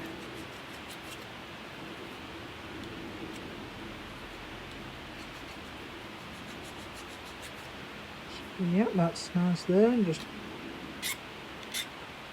blunt these corners a bit here as well, because I don't want these corners to obviously cut myself or anybody else. Oh, so I see someone else has joined as well. Welcome to the stream. Nice to have you here. It's always nice to have someone here. That way I'm not just talking to myself, which, although it seems I make YouTube videos, that's basically what I normally do, is just talk to myself. Lol. Never mind. So that bit's... Oh, that's nice. Oh, I can handle that all like that without any cuts. Oh, that's beautiful. Feels nice in the hand. Right, let's give this the same treatment around the edge.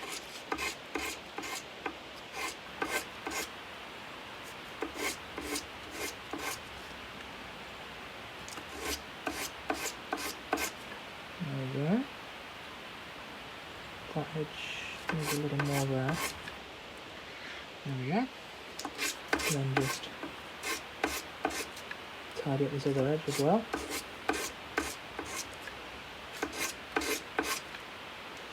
Now you're probably sitting there thinking this is the most over-engineered light holder in the universe. But over-engineered is my middle name, so always nice. Tidy up this slot again.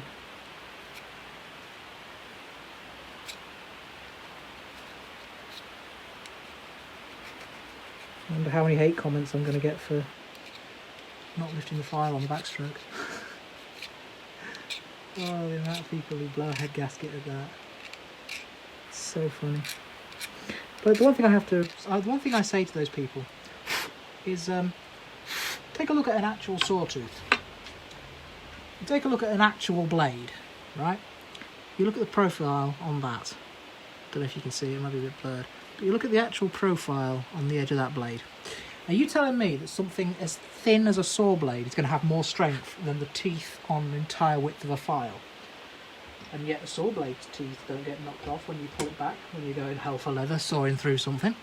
So I think that the point of not pulling on the backstroke is null void. I mean, don't get me wrong, it can help maybe to stop chips from packing up in it, but that's a very small, very small part that it plays.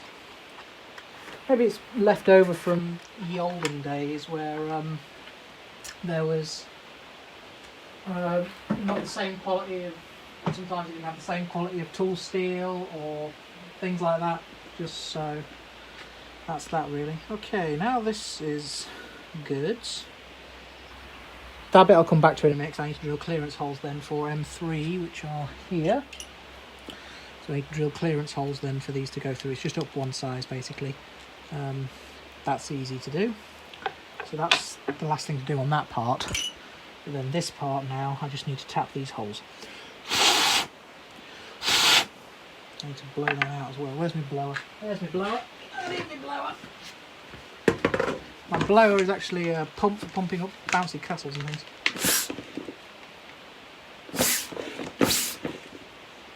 And that's how you blow out a hole. There we go.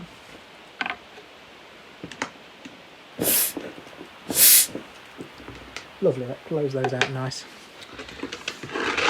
So, this is tap size, so the next step then is to clamp this back in the vise again. Tap these M3. So, let's swap this back to my soft jaws, well, my homemade soft jaws anyway. Hang that back up.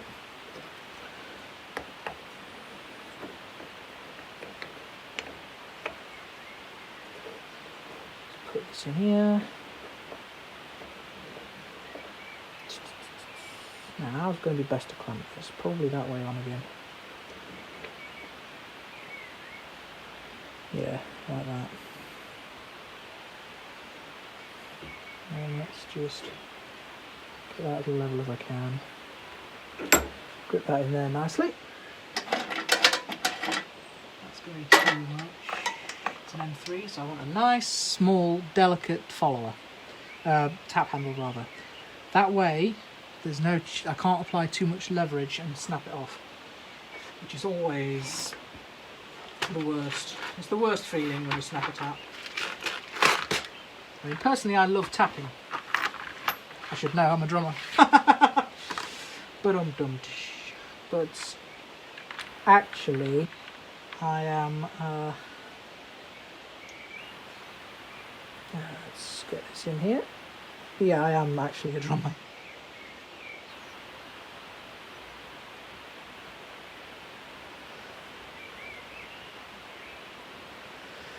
There we go, let's lock that in there. Let's get some lubrification.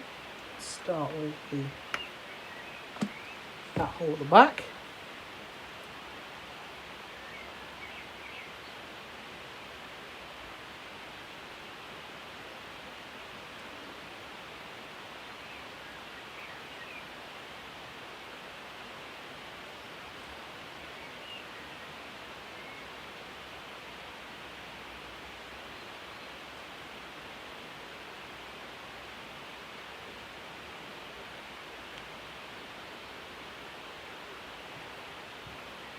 Wind that back out again.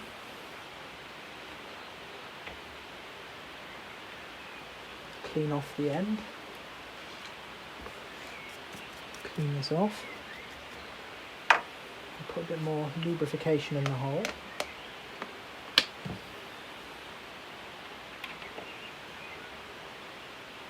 Put that back in. And come back down again. I think I'm nearly at the bottom of the hole.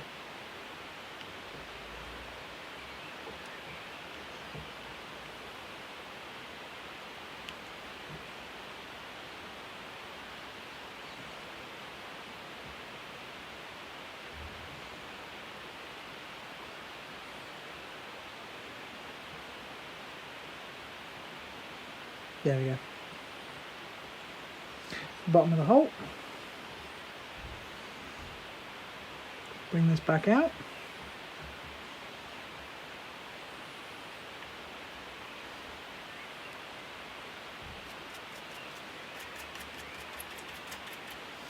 Grab my blowerator.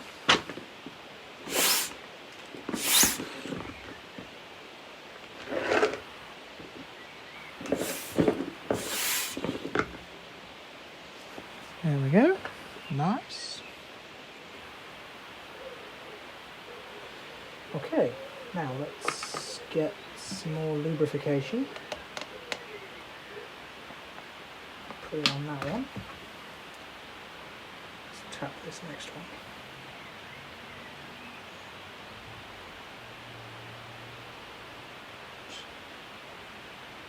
Going straight, you bugger. There we go. Bit more lubrification.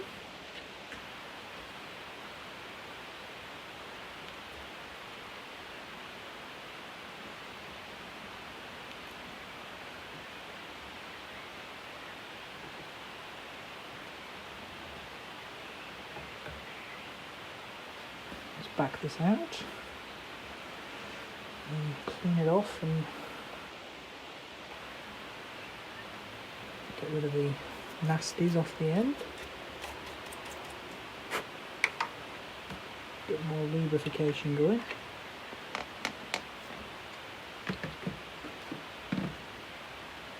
Start in the hole. Thank you.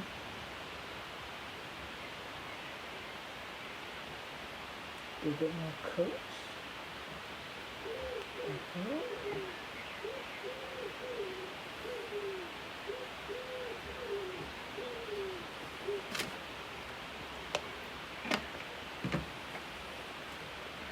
I will admit this aluminium doesn't seem to machine very well in terms of tapping. Definitely doesn't tap very well.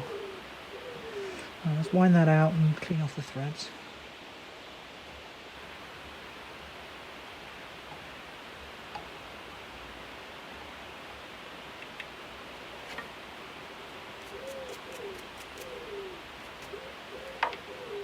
Blow that out as well.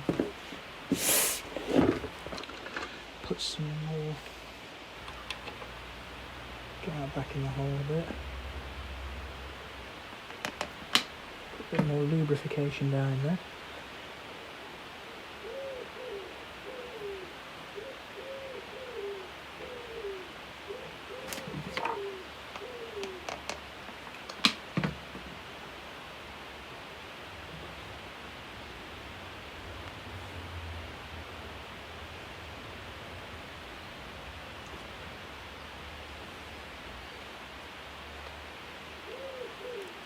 Get this going through. So a little bit stiff that. It's nearly through now.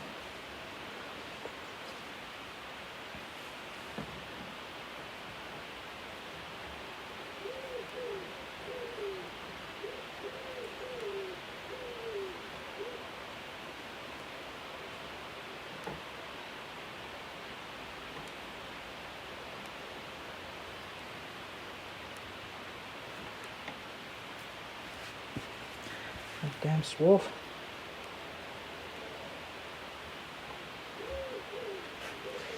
There we go. Through she goes. Nice.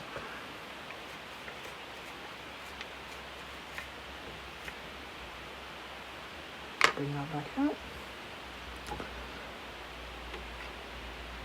Nope.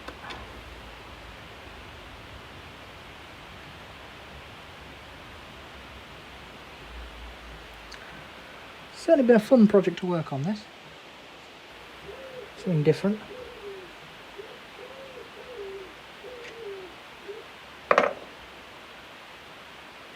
And very different from the usual things.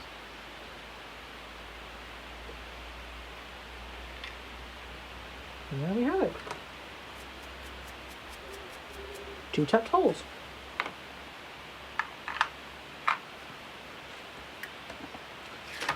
Beautiful. That's wonderful. Put the taps out of the way now.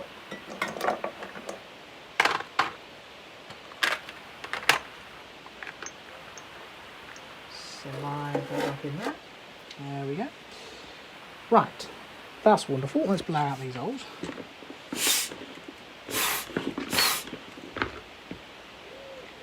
Very nice. Very nice. Take this out. Lovely. That's lovely.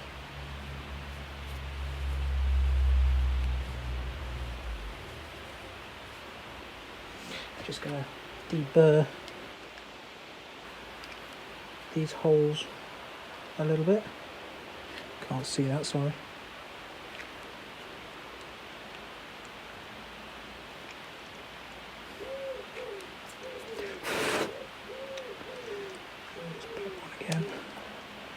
Just to make sure that everything there is spick span and beautiful. Okay,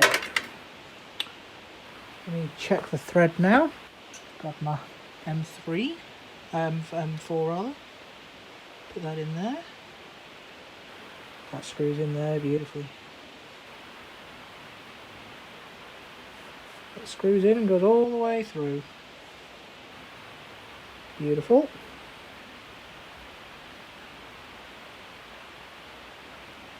Let's try the other one. Now the other one won't go as deep, I know for a fact, because it's I couldn't tap it as deep. Get a little screwdriver.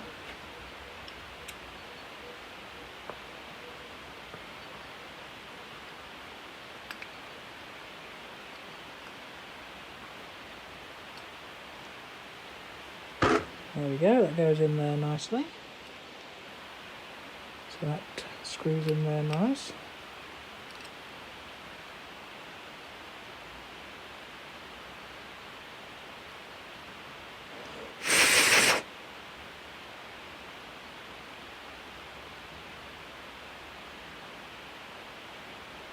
Tap to about the same depth though, so that's good. Very good. Right, just need to figure out what size I need as a slip fit on here. It's a clearance hole.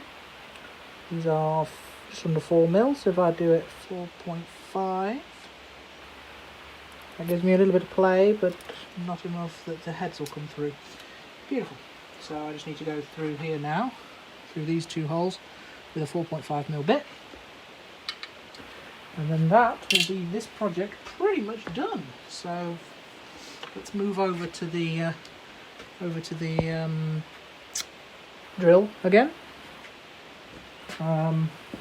Hippity hoppity. Getting a little chilly out here now. Definitely gonna need the biggest parallels I've got. Wow. My nose is starting to run. It's getting chilly. Let's clean out this. I'll bring you over in one sec, people. Give me 1 minute. Just gonna get the salt out of here. There we go.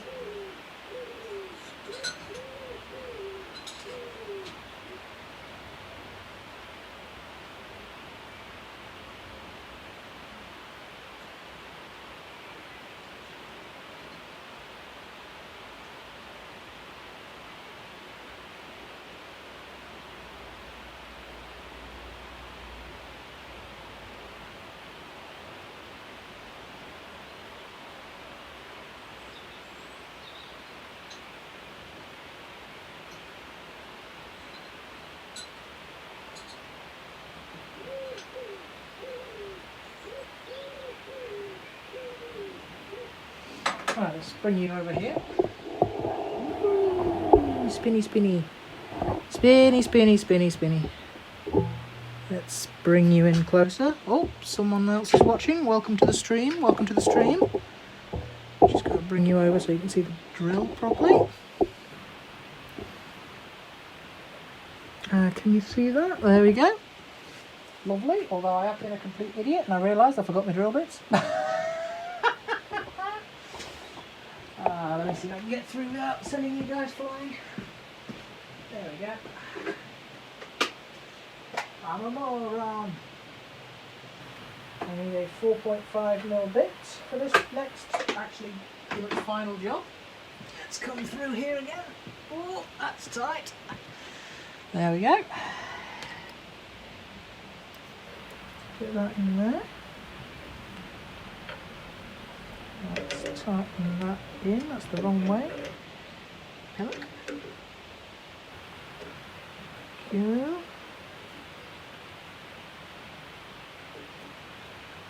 Yeah, it's in there nicely. Okay, let's line this up.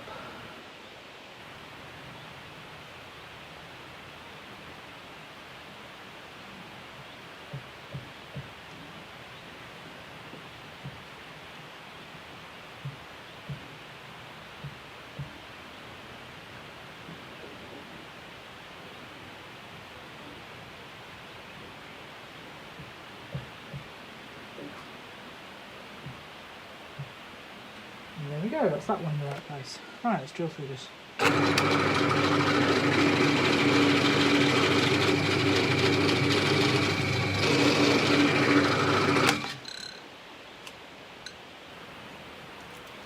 one hole. Now let's wind this across.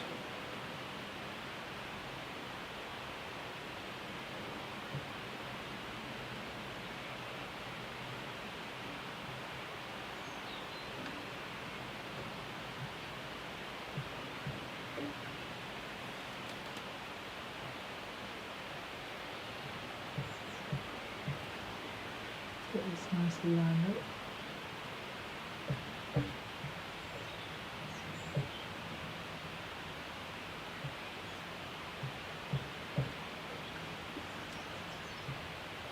There we go. Let's get that going.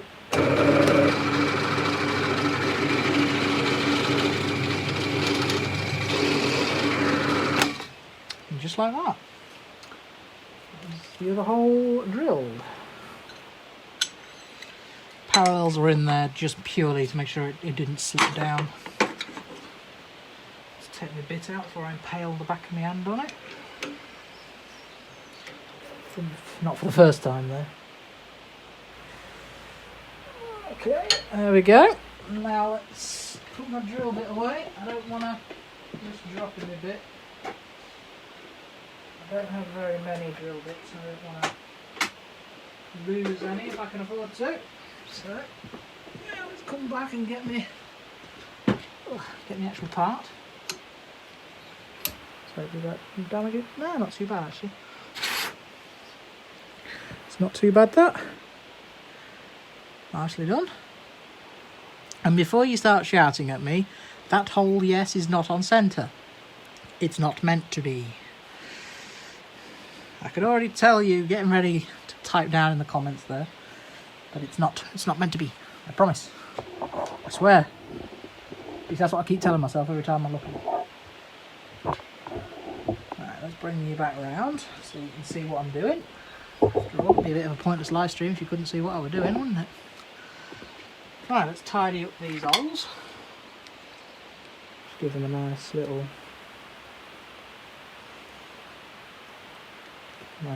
flat on them. Not flat, a chamfer. That will annoy my mother. She always gets so annoyed when I'm watching any American machinists on YouTube. When they start referring to chamfers instead of chamfers. So funny. The only time that I have a problem is, if they're talking about aluminium, because they're wrong. I jest, of course, I jest. Do not crucify me. Do not crucify me. That comes together quite nicely, that. Right, let me put some screws through. Make sure they actually line up. There! Let's not throw it on the floor. That starts in there rather well. Let's grab the other one. And then that one goes in there rather well. That's beautiful. And it lines up and still stays in line. Beautiful. Truly beautiful. That is amazing. It's exactly what I was after. Okay. So, the next step is I can put my board back in here, my little workboard. Let's get this back in here. Oh, God blimey, that was a fart, that.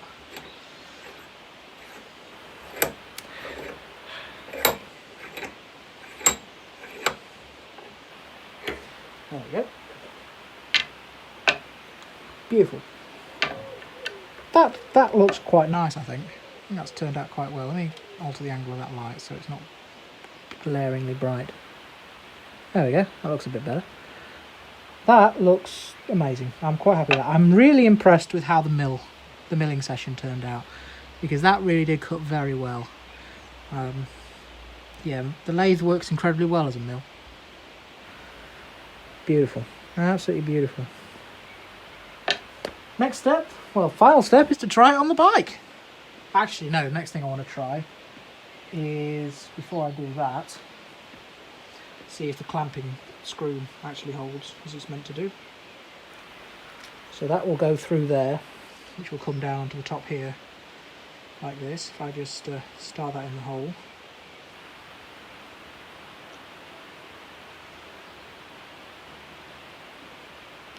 And would you look at that? That clamps on that perfectly. That is perfect. That's exactly what I wanted. The only thing I'm going to do at some point is just put a little spacer in there so I don't crush and break this plastic. Because after all, like I said, at the end of the day, it is plastic.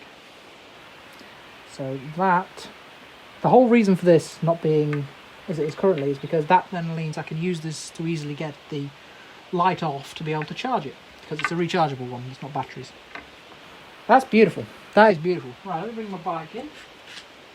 It's a moment of truth, see if it even bleeding works. I'll be surprised if it does, because nothing ever works first time for me. The bike is a little too big for my shop. But it fits-ish. So let's bring the camera round. So there. Let's see, you can see the pannier there. So there's my current light. That's the light that's going to go there. It's just zip tied on at the moment because I had to do some riding to help a mate build a shed, or at least a base for a shed currently. So let's nip this off here. Come on, come on, come on. Right, right there, I slung on these snips. I'm back again, you wouldn't even get a bruise, let alone a scratch. Need to sharpen them or get some new ones. Right, this is the actual light itself. It's a nice light, a very nice light. I do like this light a lot. So let's try the bracket, shall we? And if it doesn't fit, which I'm not expecting it to because, well, life hates me. But, you know, if it doesn't fit, it don't fit. I can modify it as needed till it fits.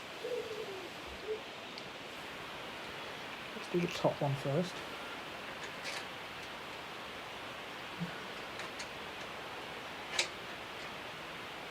And before you say it in the stream, these screws are too long. I'm going to cut them down. But for the moment there's no point cutting them down until I've got it right. So that comes over here like this. Oh, this is going to work perfectly, this. I am thoroughly surprised as to how well this is going to work. Actually, I can't do the bottom one until I trim it down. But that is going to clamp and work perfectly. That's going to grip there, because by the time I tighten that, that is not going to go anywhere. Oh, that makes me feel happy. That's going to be perfect. Yeah, that is perfect, that. Hey, I'm chuffed at that. I'm proper chuffed with that. Oh, superb. Superb. Right, let me spin you around again. Spin back to the bench. There we go. Bring some light into the effect. So, that's wonderful. First things first, let's reassemble this light. Which that goes on there like that. And then I need the two little screws that come with it are hex, and they are tiny. They are, if I remember rightly, they are 2mm. And these little tiny things here. These little tiny things. Yep, alright, 2mm. And then these can just go back on here like that, just screw in. This is designed so you can orientate this 90 degrees differently if you wanted, or completely 180 or whatever. It's a cool little bracket actually. It's a nice design consideration, that, so I'm glad they added that. So let's just do that. I don't need to over tighten this, just a little bit, just to make sure it's not going to vibrate loose. There we go. So that's that reassembled back on there properly. Put my Allen keys away. These are the best Allen keys I've ever had. Proper Bondhouse ones. They are amazing. Thank you once again to my mate Ben for buying me those. If he sees this live stream, I'm not sure he will, but if he does, hello Ben. Thank you for them. They were good. They are very good. So that's that. Right, next step is to cut down the screws to length. I'm missing a screw. Oh, it's over here. It's alright. I'm a screw loose. Hey! I'll say it before anybody else does. Right, how long do they need to be? Let me take this one all the way out first so I can figure that out. Let's wind that out. Sadly, I don't have any shorter ones. So, at minimum, I want them to be so that if it's fully closed, it would be just flush with the end. So, let me grab my marker. There's your marker. Sharpies are wonderful things. Come on, don't do that. Don't do this to me. Come on. See where I need 6 pairs of hands.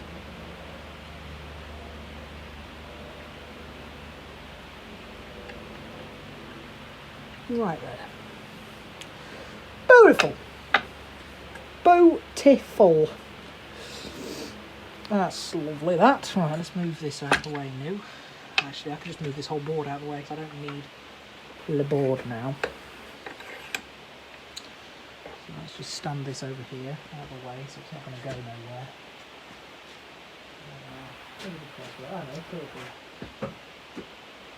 I'll put it somewhere exactly where it's probably likely to fall off and let everything go everywhere. I know the one. Because I am an idiot, but I don't care. I should write a song called I'm an Idiot and I Don't Care. Probably already exists knowing my look. It wouldn't even be new music, someone would claim me for copyright. Right, have I got the right sized screw nut rather? Nut? That looks too small.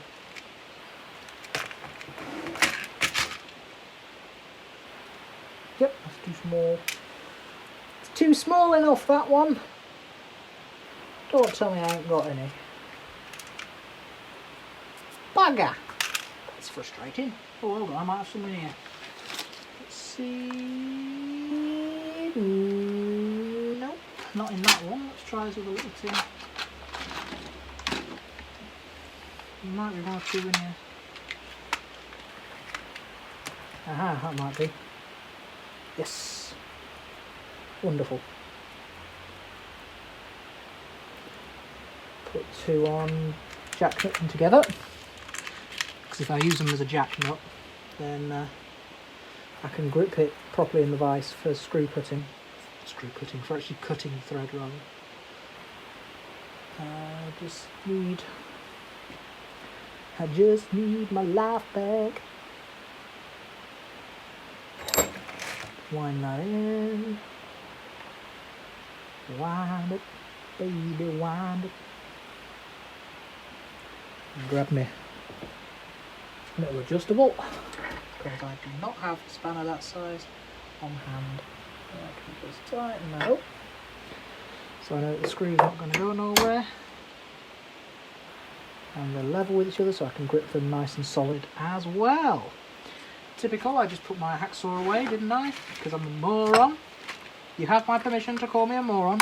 Down in the comments. Please do leave me the comments, because I know I am a moron. I am a complete moron, and I am not afraid to admit it. Oh, excuse me. It's tidy. This is going to be well tidy. Bring that in. Come on in. Rather it be too long and too short.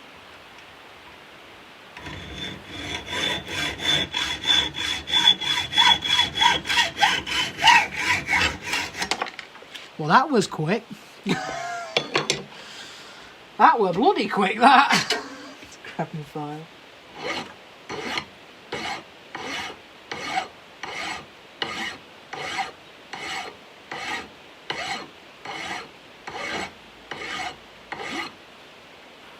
End up, there we go. Nice. Very nice. Then it's a case of little files once again. Okay, I just need to tidy the end of the thread. Just need to tidy up the very end of the thread.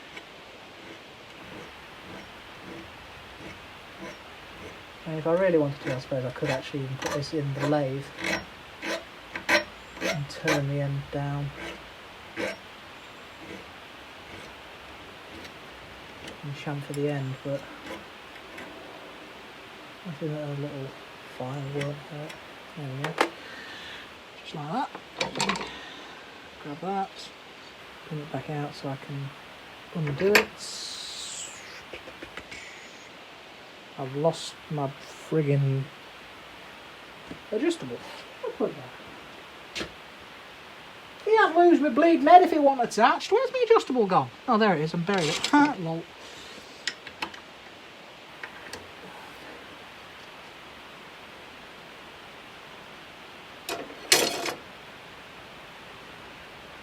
Yeah, that came out nicely.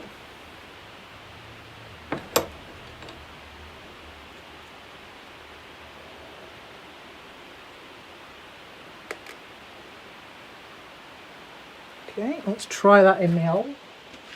So we're going to try that in the shortest hole, because I'm curious as to how deep that will screw in now.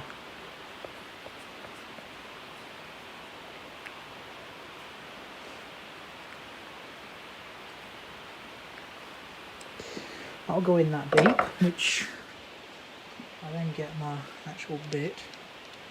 Should be deep enough. Let me see. One sec, guys, I'll be back on camera in 1 sec.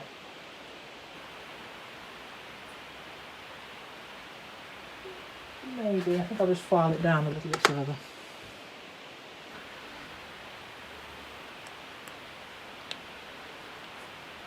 Just going to file it a little bit more, people.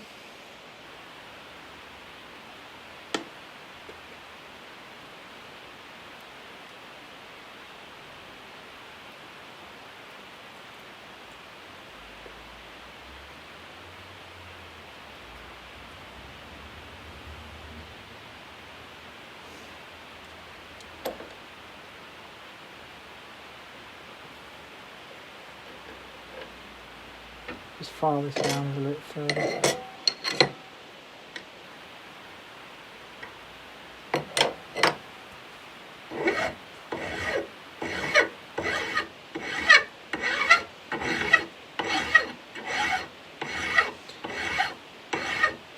Who's watching? Oh, someone else joined.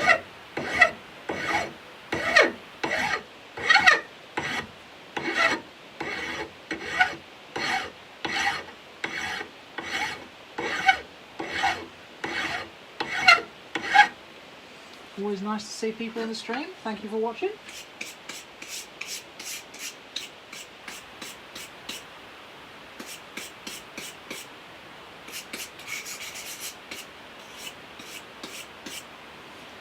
Let's bring that in a bit more.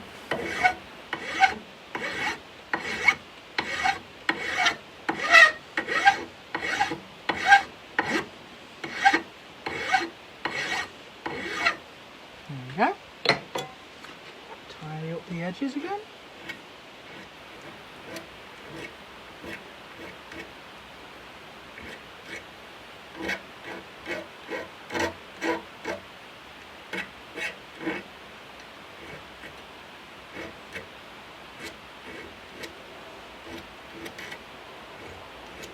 There we go. Beautiful. Loosen that off again.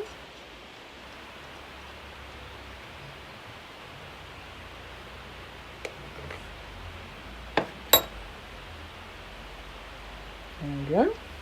Take the nuts back off. Lose the nut. Or not, because I'm the boss. Screw it back in the hole. Check the lid.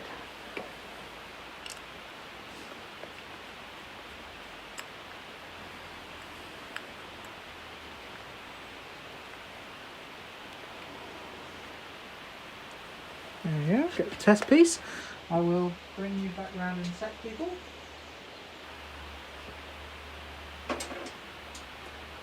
Definitely going to work now.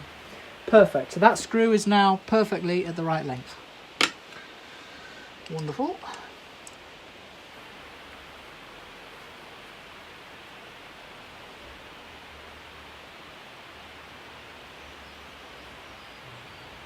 So that's one.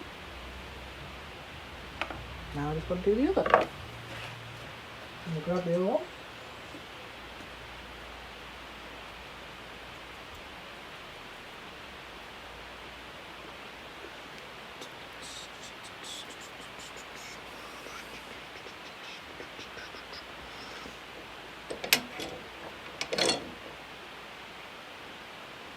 Let's get this in the vise.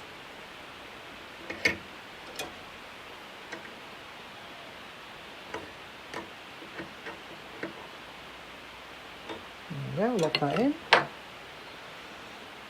Now let's see that length.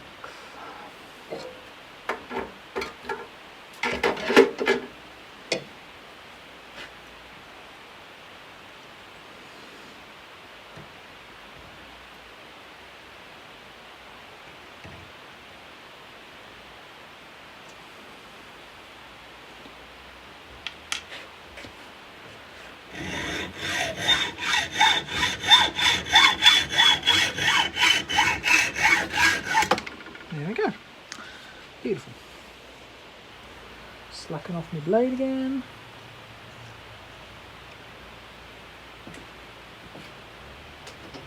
There we go.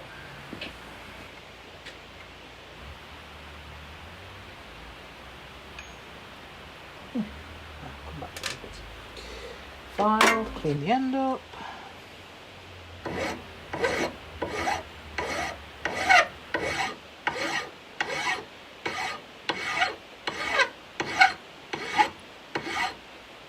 There we go, lovely. Now let's come in with a little file just to tidy up around the edges. Tidy up the edge of this thread. Just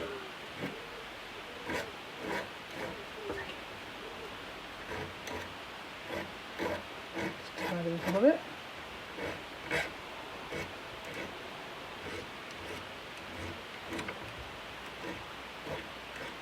There we go. Beautiful.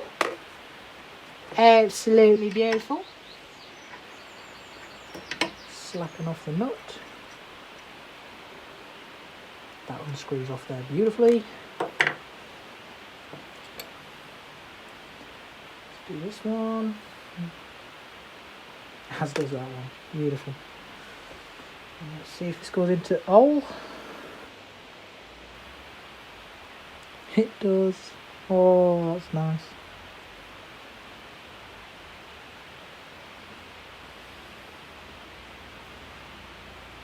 Wonderful.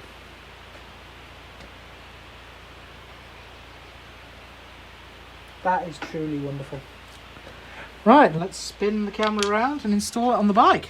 So let's give you seasickness again, spin you around. There we go. Have you angling there. Angling and dangling. Just realise I'm going to put some washers in as well, I think.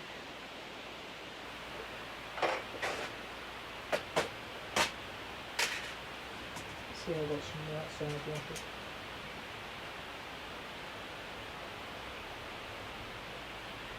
Okay.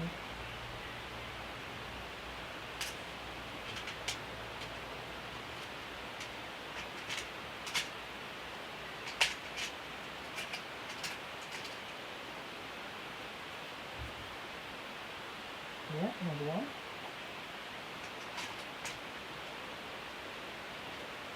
Okay, so I have some of the right size washers.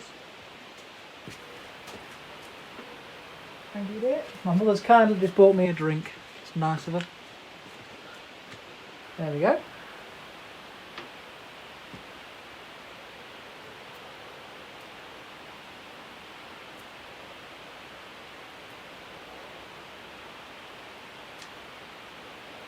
Shorter one in the bottom.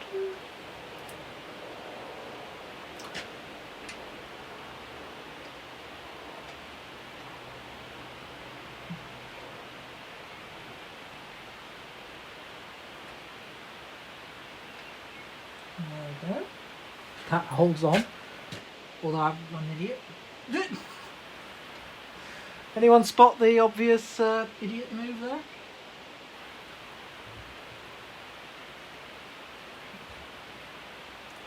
I put it on the wrong side. There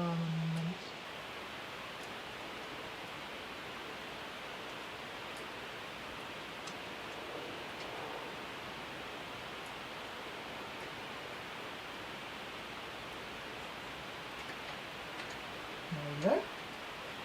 Let's grab that one. Bring that in from there as well.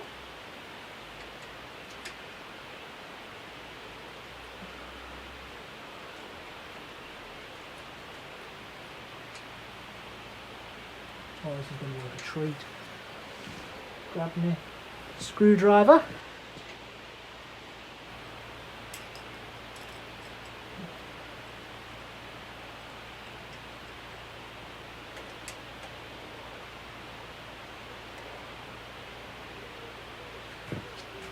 To get this sort of level.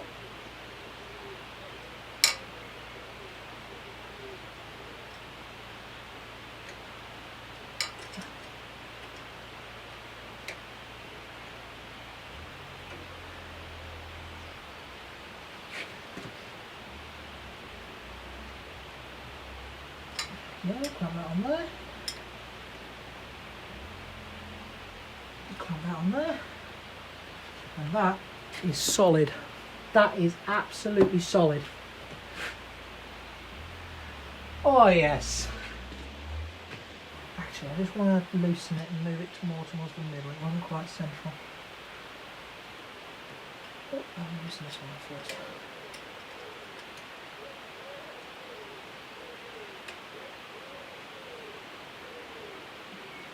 Move more towards the middle of the frame.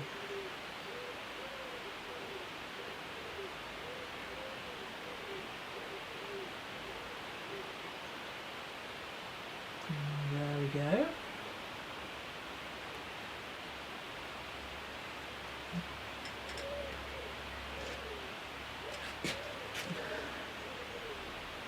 I think about there should be level. So I can go ahead and tighten it up. I'll be out your way in 1 second, people. Show you the final result.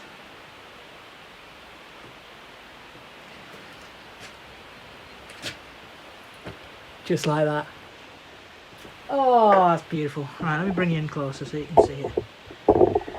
Drop this down. There we go. Just like that. Oh, that's beautiful, that. Nice project done, that. I'm happy with that. Aye, that's a bit of alright, that. That's clamped beautifully, that has. I'm really impressed with how well that's clamped. So now, final step is I grab the screw, the light, and a little bit of look and futurity and or whatever you want to call it. There it is. There it is. All nicely mounted. And it's even level. God blimey, I even managed to get the bleeding thing square.